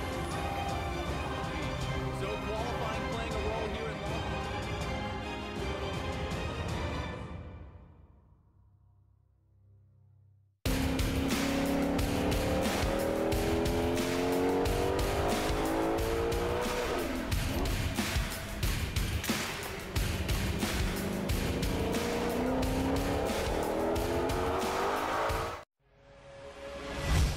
I'm Dylan Hughes, Formula Drift Pro Driver, and today we're going to talk about Royal Purple HPS and what actually goes into it. There's a lot of talk about additives, and Royal Purple has its proprietary Centerlick technology. It is fortified with a high level of zinc phosphorus anti-wear additive for exceptional protection against heat and wear. Its high film strength improves sealing between the piston ring and cylinder wall for maximum horsepower and torque. Royal Purple HPS, race car technology for the street. Formula Drift is brought to you by BC Racing, the official suspension of Formula Drift. Go for gold. Royal Purple, the official engine oil of Formula Drift, the synthetic expert. Rockstar, the official energy drink of Formula Drift. We just saw Matt Field battle Dylan Hughes, and we saw Matt spin. The call went to Matt, and now your spotter, your dad, Chris, is forming a protest. Can you tell us what the basis of that is?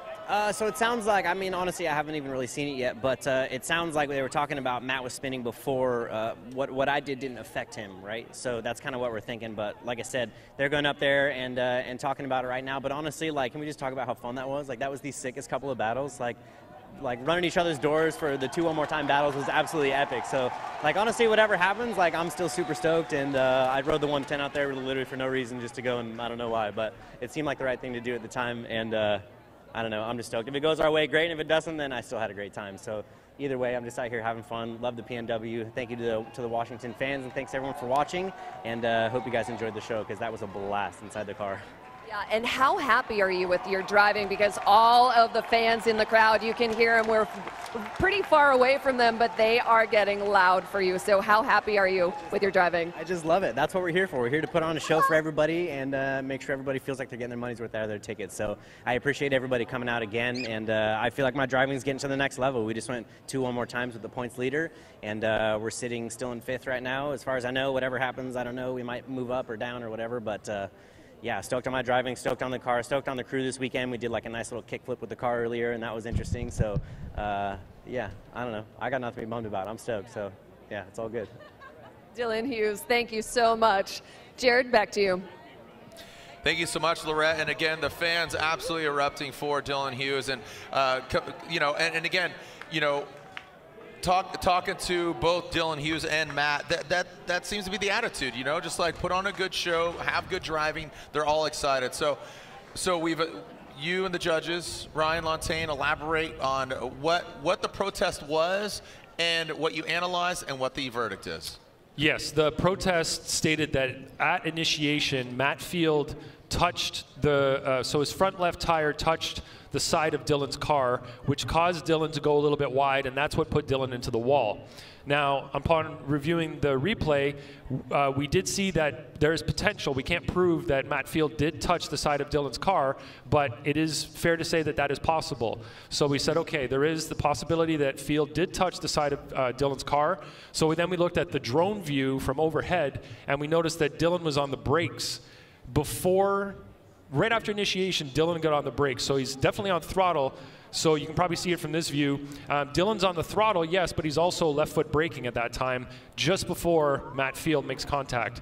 And that, see the brake right there? And then there's the contact, and then the secondary contact happens. So yes, potentially Matt Field made contact, but Dylan was on the brakes at the time, so we can't blame Matt Field for that because it looks like Dylan was on the left foot brake, which could have slowed him down in that area as opposed to being on throttle and carrying momentum through there. So we're going to have to deny the protest. It was a valid protest. We took it, we read it, but we're not going to go forward with giving him the win based on that. The call's not reversed. The call's not reversed. The call is going to stay as is. There wasn't enough evidence to dictate that A caused B, therefore this caused, you know, all of the repercussions there. Exactly. So. And there's Dylan Hughes, Forged Star wheels with the Falcon tires, chewed up, used and abused, taking a licking and keeping on ticking, man. So you could see just banged up, battered, and bruised, but continue on turning. The wheels in the sky keep on turning. So, all right, so where we're at, we have, again, Chelsea DeNova waits. He's in the finals. The Type S top four, the other side of it, Matt Field is awarded that win. Goes against Dan Burkett, who is in the best position he's ever been in Formula Drift history, and he's going against the points leader, and a cone was hit. Cone hit.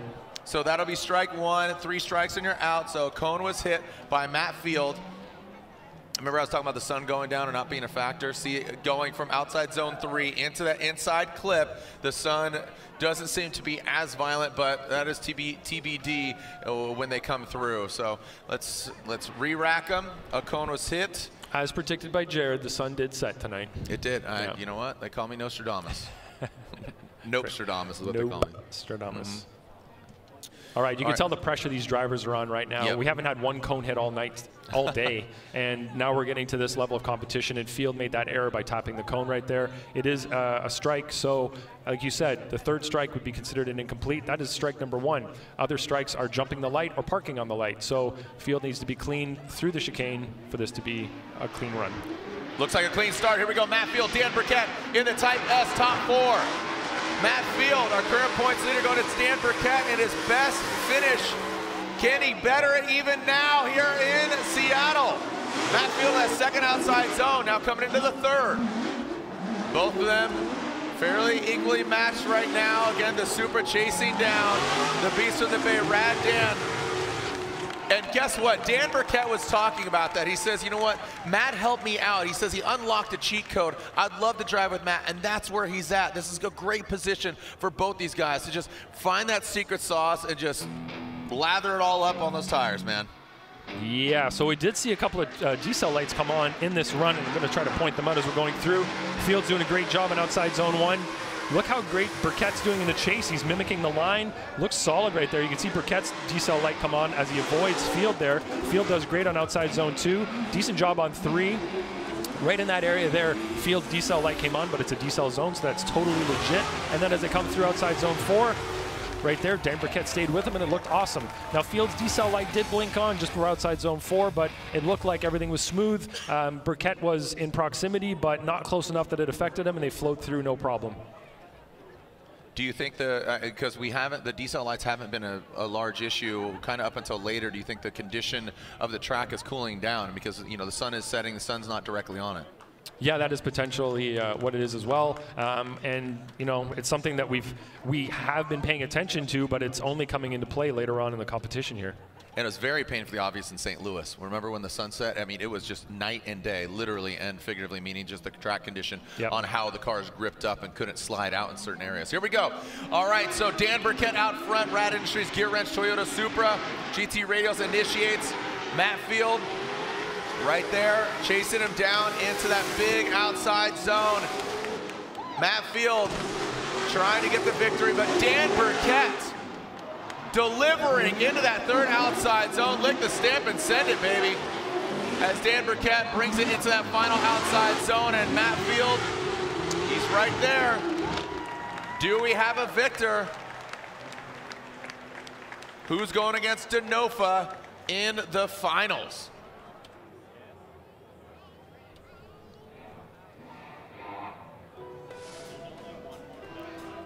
As they come up to initiation, they're looking pretty close together there. Great initiation from both drivers. Burkett, nice high line through outside zone 1. Fields right there, matching the line, matching the angle.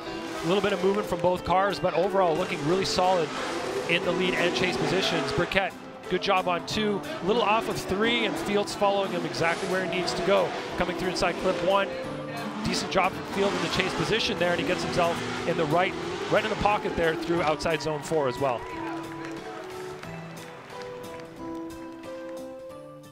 All right, the drivers wait, see what the verdict is. Some great driving by all the drivers. Make some noise from Dan Burkett, Matt Field. Slide him right for Matt Field, and Matt Field gets the win.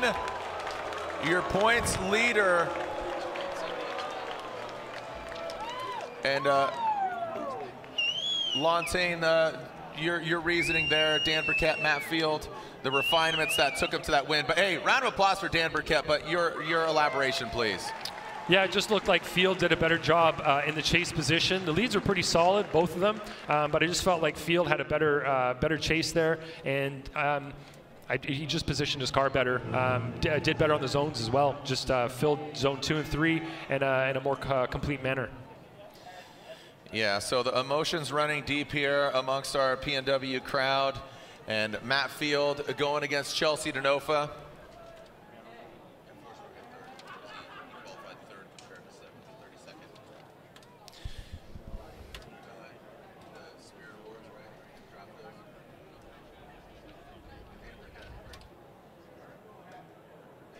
All right, so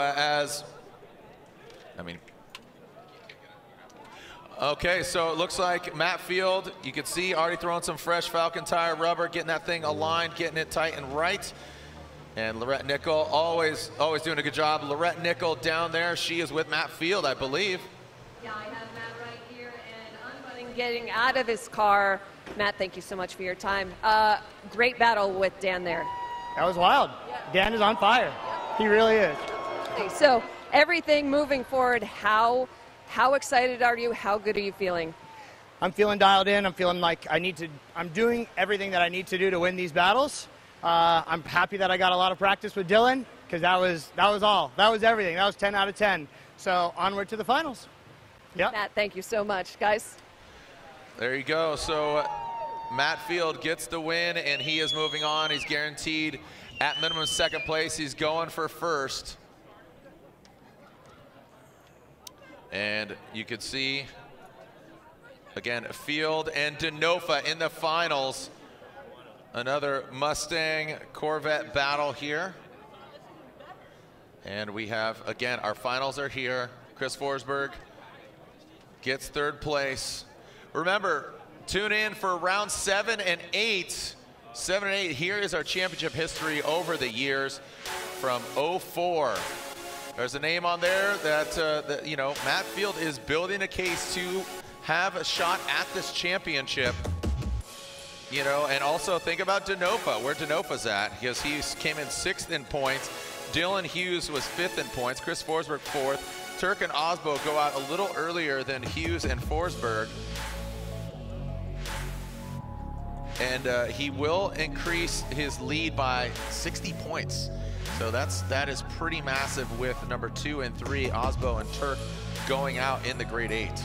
So, but look at those notable names. We saw Dio Shihara earlier today. He's out here having fun with Pitt and Paddock and turn 14. So again, be sure to check us out in Salt Lake City, Grantsville, Utah, Utah Motorsports Campus. If you can't make it in the building, join us September 15th and 17th.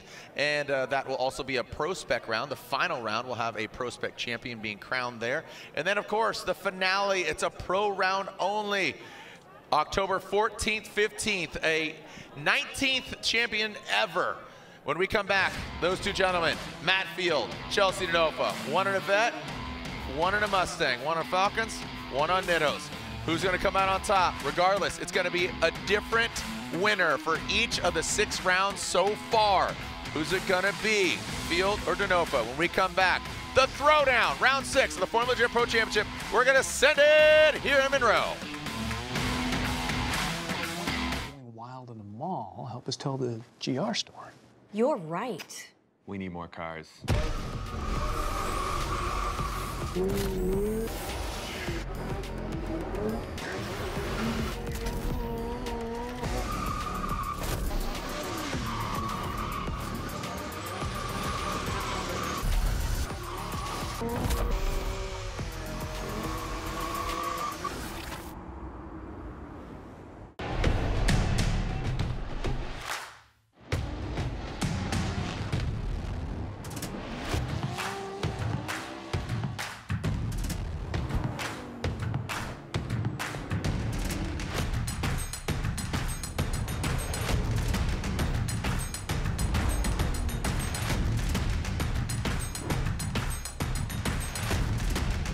GT Radio. Experience ultra high performance. For those who don't settle when others do, who will give everything but won't give up. For those who believe in unlimited while others limit themselves. For those who are set free by performance and believe innovation can take you anywhere.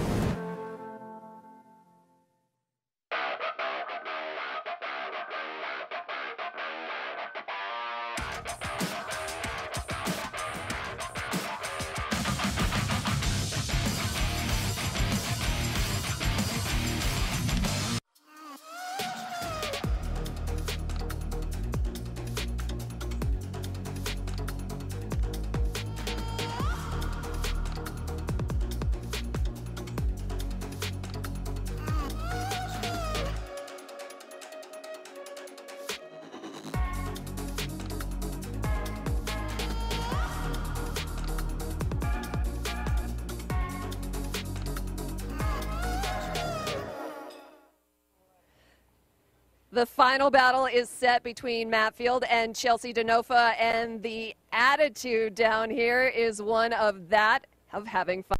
So Chelsea Denofa in the car, just a lot of cool and collectedness right now, and you said you're just having fun. Yeah, all these guys are out here competing, and I'm just trying to have a good time, and that's what I feel like is going to give me the best opportunity to do well, and that's how it's been. Yeah, so is that your mentality that's changed?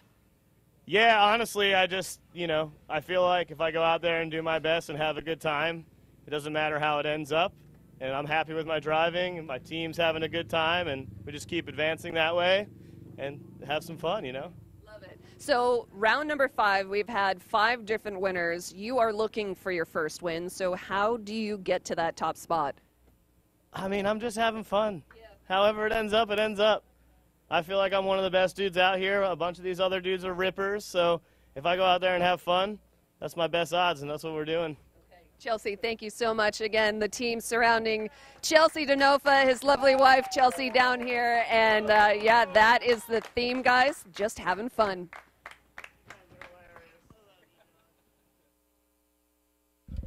All right. Chelsea with just a laid back demeanor here, and he's just driving my homies, man, just trying to just what, I got a trophy, sick, dude. Yeah, just has that cadence, and he had that even I think he's always had that vibe ever since I've known him, and just through seeing him just grow, and then even the way he approached Vaughn Gittin Jr. to join the RTR team. He says, "I'm gonna drive for you, and this is why." And he gave him absolute positive, concrete evidence on why he should be part of the team. And I think that's just evidence to why he is a good fit for RTR and Vaughn Gittin Jr. and the whole vibe. But look we still got a packed house. Seattle, how are we doing out there? Evergreen. Holy cow. Yo, getting hyped right now. Hey, can we yell "send it" as loud as possible? I want everybody to hear it down in Seattle. On 3, can we yell "send it"? Ready? 1, 2, 3. That's right. That's what we're going to do in just a moment. Again, with Field and Denofa here in the finals. Who's going to come out on top? A beautiful backdrop here to Evergreen Speedway. Let's do a sound wave really quick. And we haven't done one of these in a while. The sound wave is basically on 3. Can you yell, woo? Okay, 1, 2, 3. Okay, now what we're going to do is those closest to the outside zone 1, you're going to start. So it's a sound wave. So you literally don't move. You just yell, and it's going to go woo, woo, woo, woo across, and then it's going to go back, okay? So those, put up your hands closest to the outside zone 1, the big bank. Put up your hands. And now, again, on 3, you're going to go woo, and it's going to move across all the way to the other side of the bleachers, and then it's going to go back, okay? Let's try this. Let's see if you got this. I think you do, Seattle. Here we go. 1, 2, 3.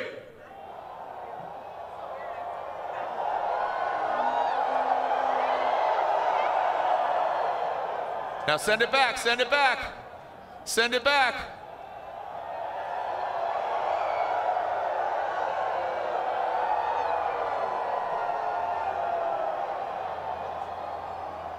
Yeah, there you go. All right, now this is what I like to call the roller coaster. Everybody needs to sit down, though. Everybody needs to sit down, okay? So everybody needs to sit down real quick, and because we're going to get hyped here real quick. And this is the roller coaster. So everybody at the same time, you put up your hands as tall as possible, like you're going down a roller coaster, but the roller coaster's on the track, and you guys are riding it. So on 3, you're going to yell, woo, and also put your hands up at the same time like you're going down a huge drop, like you're at some crazy Magic Mountain. So on 3, put your hands up and scream as loud as possible. 1, 2, 3.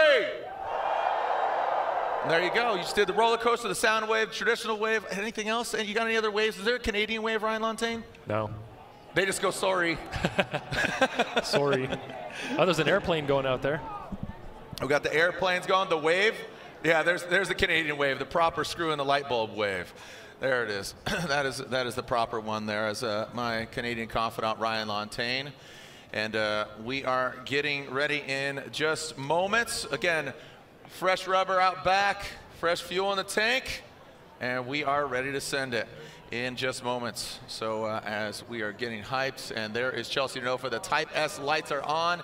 Type S finals are here. Type S, the official lighting of Formula Drift. Hey, be sure to join us at the podium. Trying to remember where it's at. It's over there, right? Yep, so join us at the podium. We'll give out the trophies and hear from the drivers who finished strongly.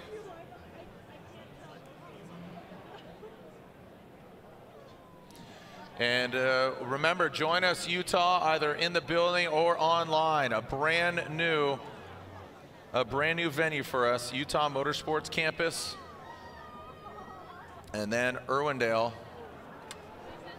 That new Utah campus track looks fast and flowy. Looking forward to seeing the drivers negotiate that track, and I think it's going to make for one heck of a competition. The battles are going to be close. The driving is going to be, that real fast, quick transition, minimal decel zones. It's just going to be fast and smooth, really, is the best way I can describe it, and I'm looking forward to that type of track.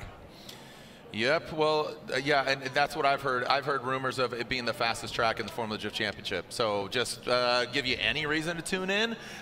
Just like, people all across the globe, hashtag FDSEA, including my son Parker and Sophia and Diego and the Sotos. I know they're watching at home, so thank you for watching. Be sure to tag at Formula D, join the conversation. So as we are getting ready, we're going to party here in Seattle, across the globe, including Riverside, California, as we are seeing Matt Field warming up his tires. Chelsea Denofa already on that start line. Are you ready to send it, Monroe? Evergreen Speedway, round 6 of the Formula Drift Pro Championship. A brand new winner. It's been a different winner every round of competition. It began in Long Beach, where that gentleman, Matt Field, went hard into the wall against Osbo, fought tooth and nail. He got married, had to put his car together. Then we moved on to Atlanta. Frederick Osbo got the win. Then we saw that of Dylan Hughes get the win. Travis Reeder, Kazuya Taguchi, and one of these gentlemen, Chelsea Denofa, and our current points leader, Matt Field. Who's it going to be? We will find out here in just moments. Are they going one more time? Are they going 2 more times? Or is it going to be one one and done? We're about to find out. The Pennzoil Mustang RTR Spec 5D on Nitto tires going against that Falken Tires Drift Cave Corvette All-American Battle. 2 American drivers. Are you ready to send it? 1, 2, 3, send it! Here we go. Chelsea DeNova, Matt Field here in the finals. Battle in Seattle. Chelsea DeNova, big angle here.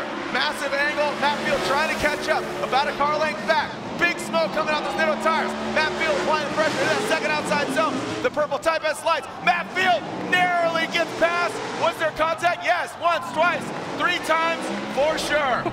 Finishing out that run. Chelsea DeNova, Matt Field. You asked for it, you got it. You paid for the whole seat, but you only used the edge, baby! Wow, that was exciting. It looked like Matt Field made contact with the back, nose to tail, basically, in the outside zone 3 area, which disrupted Chelsea DeNova. But of course, we need to see this replay to see for real what happened here, really analyze what occurred. So great line from Chelsea, fast, aggressive, big angle through outside zone 1. You can see a decel light pop on from Field in the chase position, which is totally legit. He's just trying to avoid contact, but right there, nose to tail, he bumps Chelsea and pushes him straight, which looks like pushes Chelsea off of his line and puts him towards the wall, which of course Chelsea wants to avoid. So let's watch this from the drone right here. And you can see he bumped him right there. Chelsea at that point, it disrupts his line. It disrupted his rotation essentially as he tried to transition the car and get it positioned in the right spot for outside zone 4. So we have to look at, in the lead position was Chelsea. Yeah, Chelsea, that's a decel zone. Chelsea was on the handbrake there, getting the car set, and Field got into the back of him. So let's watch it again from the drone. Of course, this is going to tell us everything we need to know. Field's on a little bit of a tighter line there, loses angle as he comes through to outside zone 2 there, bumps him as Chelsea is transitioning for outside zone number 3. Yeah, that truth serum, that eye in the sky is so telling. It's such a great tool to analyze what's going on here. Yeah, so that's going to be an incomplete from Matt Field in that situation. We've all put the. Why are you cheering for poor Matt Field to get an incomplete? They are loyal. He beat up Dylan. There was contact. It's okay. So in this situation, hug it out. We're all one big happy Drift family, right? Make some noise. You better be, or I will slide in those DMs and say, "Good day, sir. Thank you for being a fan." Yes, so in this situation, Field is given an incomplete. That means Chelsea gets to look at his car without using a competition timeout. Now, if Field wants to look at his car, he will have to call a competition timeout. And now, so the repercussions of the contact, right? Yeah, so that is an incomplete. The run ends at that point. You can see that Chelsea continued on, but clearly both of them had stopped drifting at that point. So that gives Matt Field a big disadvantage here as he goes into the next run of this battle. Now, Matt's going to be leading. He is going to have to run an absolute perfect lead run and hope that in the chase position, Chelsea also incompletes. And at that point, that would give the potential for a one more time. So at this point, Matt Field knows that. He's been in this long enough that he understands how this works, and he knows that he's at a big disadvantage right now. So the only thing he can hope for is for an error from Chelsea. But he can't cause the error, of course. He has to be the one to run a really clean, amazing lead run going forward. So as we were watching here, they're looking at Chelsea's car. Clearly, they don't know where the contact occurred on Chelsea's car. It was hard to tell there from Chelsea's perspective, I'm sure, what part of his car was actually contacted. And now we're looking at Matt Field's pit area, and we're seeing that there is a timer there, a clock counting down from 5 minutes because Matt Field called this competition timeout to check the alignment, to check the car, to make sure everything's okay. Smart move. It is a smart move, absolutely. And of course, it's the time to do it, right? These are the finals. If you don't call a competition timeout, when are you going to call it?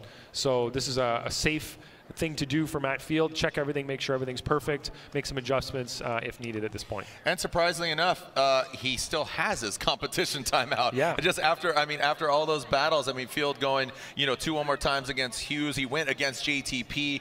He went against Odi Bakshis one more time. So to even have that is very impressive.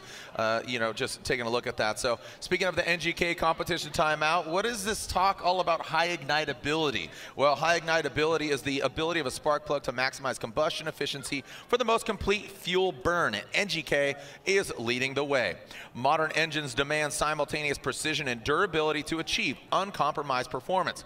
Special tips, precious metals, and NGK know-how converge to create a high ignitability plug to deliver a quicker throttle response, smoother idle, and better cold starts. So, if you don't want to be left at the starting line or out in the cold, choose NGK ignitability spark plugs. They are lit. Chelsea, over here, you know, you could think about strategy, right? So strategy as far as Matt Field, he's going to be aggressive. He's out front.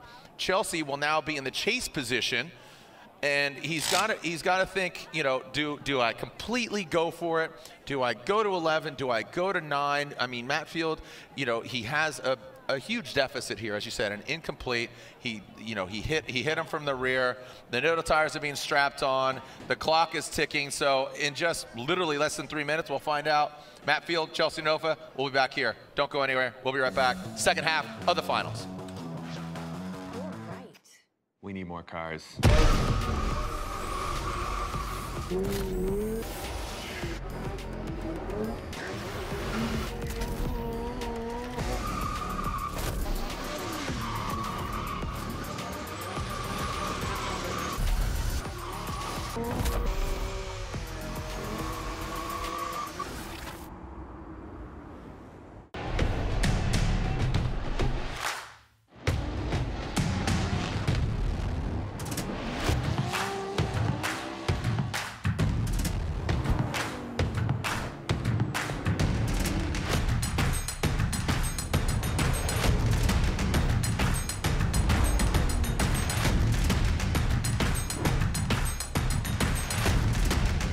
GT Radio. Experience ultra high performance. For those who don't settle when others do, who will give everything but won't give up. For those who believe in unlimited while others limit themselves. For those who are set free by performance and believe innovation can take you anywhere.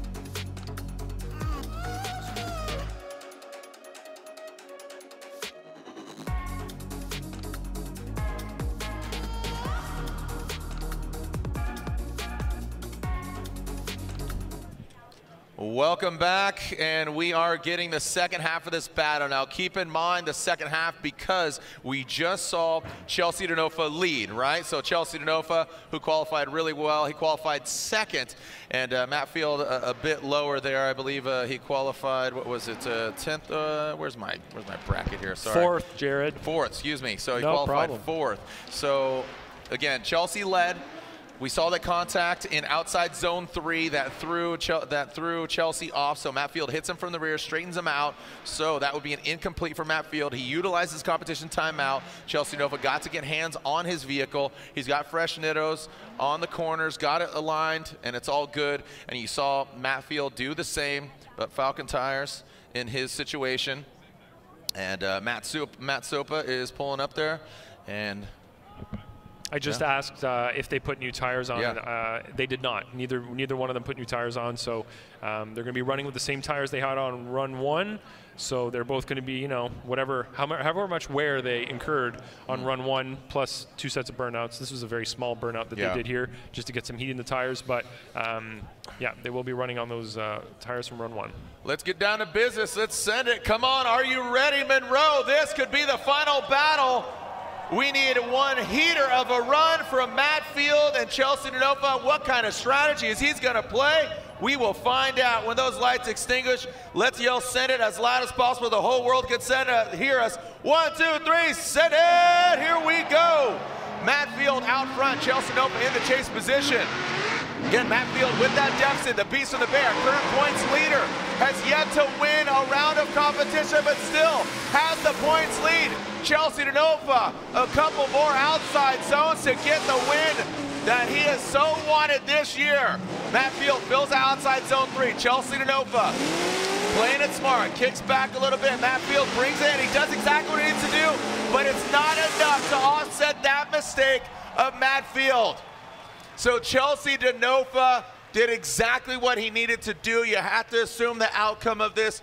But again, let's take a look at it after a hard-fought day. Round of applause for all our drivers. Remember, don't forget to tip your waitress.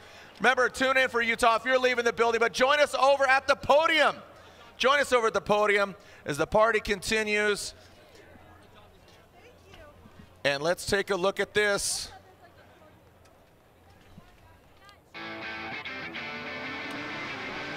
Like you said, Jared, Chelsea's going to play this fairly safe here.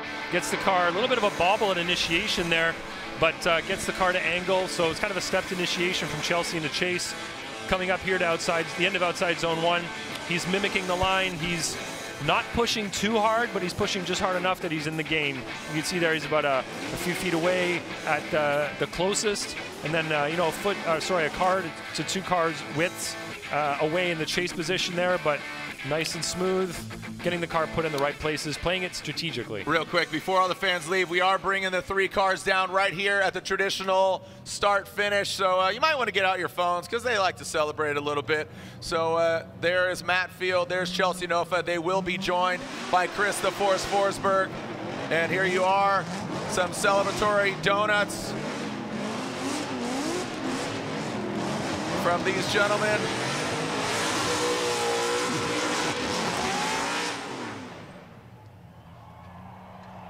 There is 1 and 2.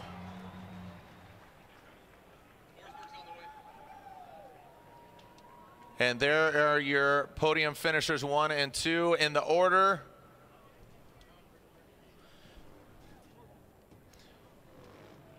All right, here comes 3rd place as they step outside of their vehicle. Make some noise for them. Chelsea DeNova, Matt Field, the hot bikes, the pit bikes, the hot boys.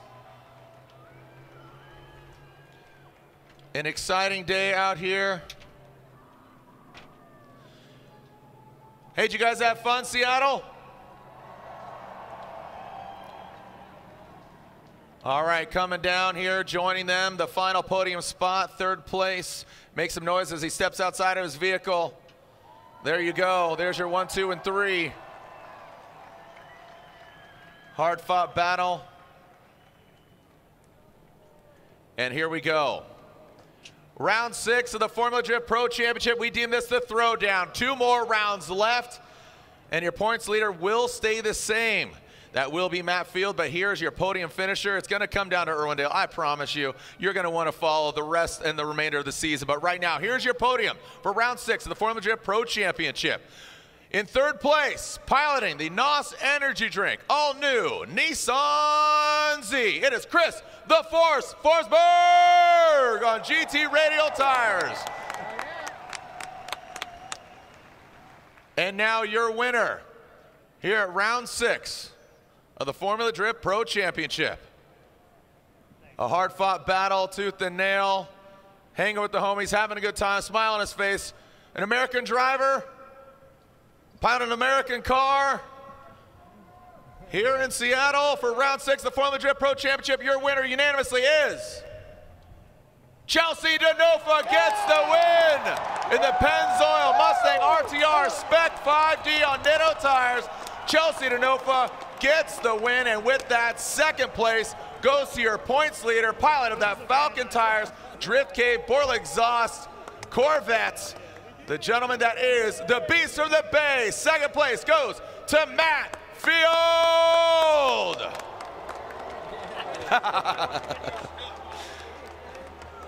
Let it go. All right, so can see Lorette Nichols. She's down there. Lorette tapping the shoulder of the winner. Lorette, down to you with Chelsea DeNova. Well, Chelsea was 6th coming into this round here at Seattle. We're assuming that that's going to jump you up a couple of, moved you up to 5th officially. So You said that you just wanted to have some fun here, and it seems that that definitely paid off. Yeah, for sure. We've been chasing a championship, and I just think in my mind that's just not the way to do it for me. And it's the best to just come out and drive and have fun. I drive 3 or 4 days a week for fun and have a great time doing it. FD was starting to get a little stressful because I was putting some effort into that, trying to win the championship. And I think it's just about having fun and driving with all these fantastic drivers, and it just worked out today. Yeah, absolutely. And maybe that pressure was starting to get to you a little bit. Oh, the pressure was definitely getting to me. Not maybe, for sure. Just making stupid little mistakes, under and over driving the car. And when I'm in the element, you just drive what it has, and that's what you worry about. Yeah, and an incredible battle between you and Matt Field, and he jumped out of the car. What was the first thing he said to you? He was just pumped. He said thank you. He's like, that was an awesome battle. He was like, good job, dude. And I mean, it was a rad battle. Of course, I'm bummed we got bumped and couldn't keep the battle going through there, but you know, sometimes it'd be like that. We had a lot of 10-minute calls today, all in the same section pretty much. So. All right, ladies and gentlemen, your winner of round number 6. Put it together for Chelsea DeNofa.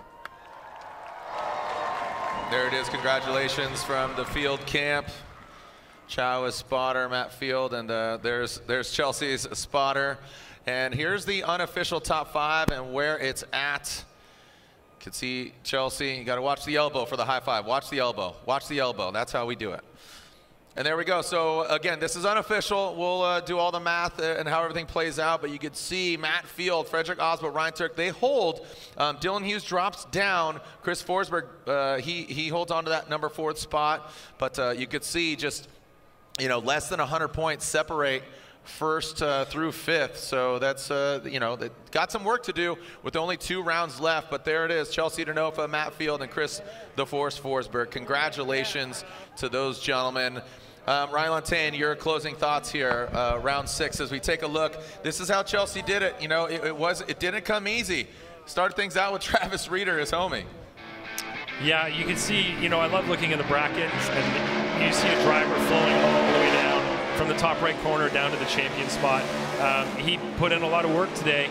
Got the results that he needed based on that positioning of his car. He's getting the car put in the right place, kind of like he was saying in his little interview there, saying that he was under-driving or over-driving the car previously, and it's really getting in the zone and just driving it the right amount. Not overdoing it, but not underdoing it either.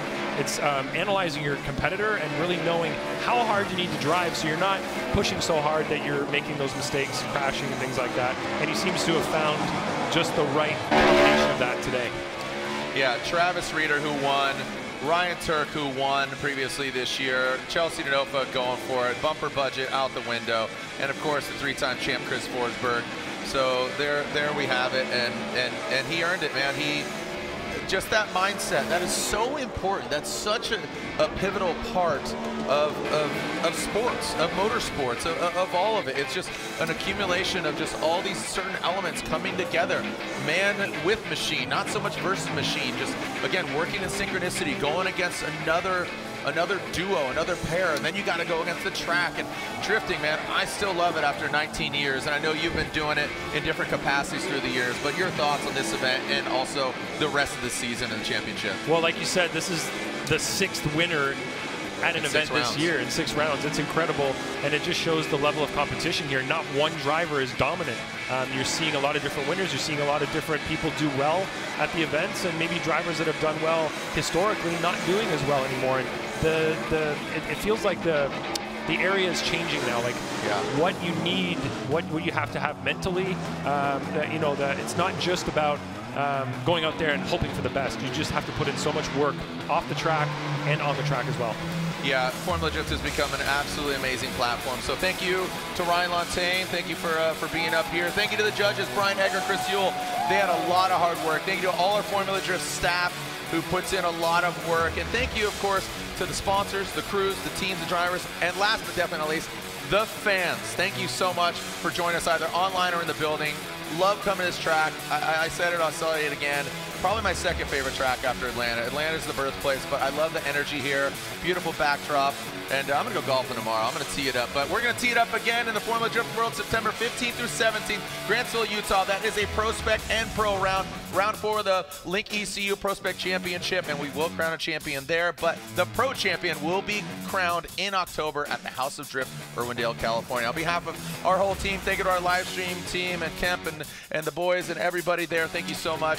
And guess what? We'll see you online, or we'll see you another time. Send it! Formula Drift World. See you in Utah.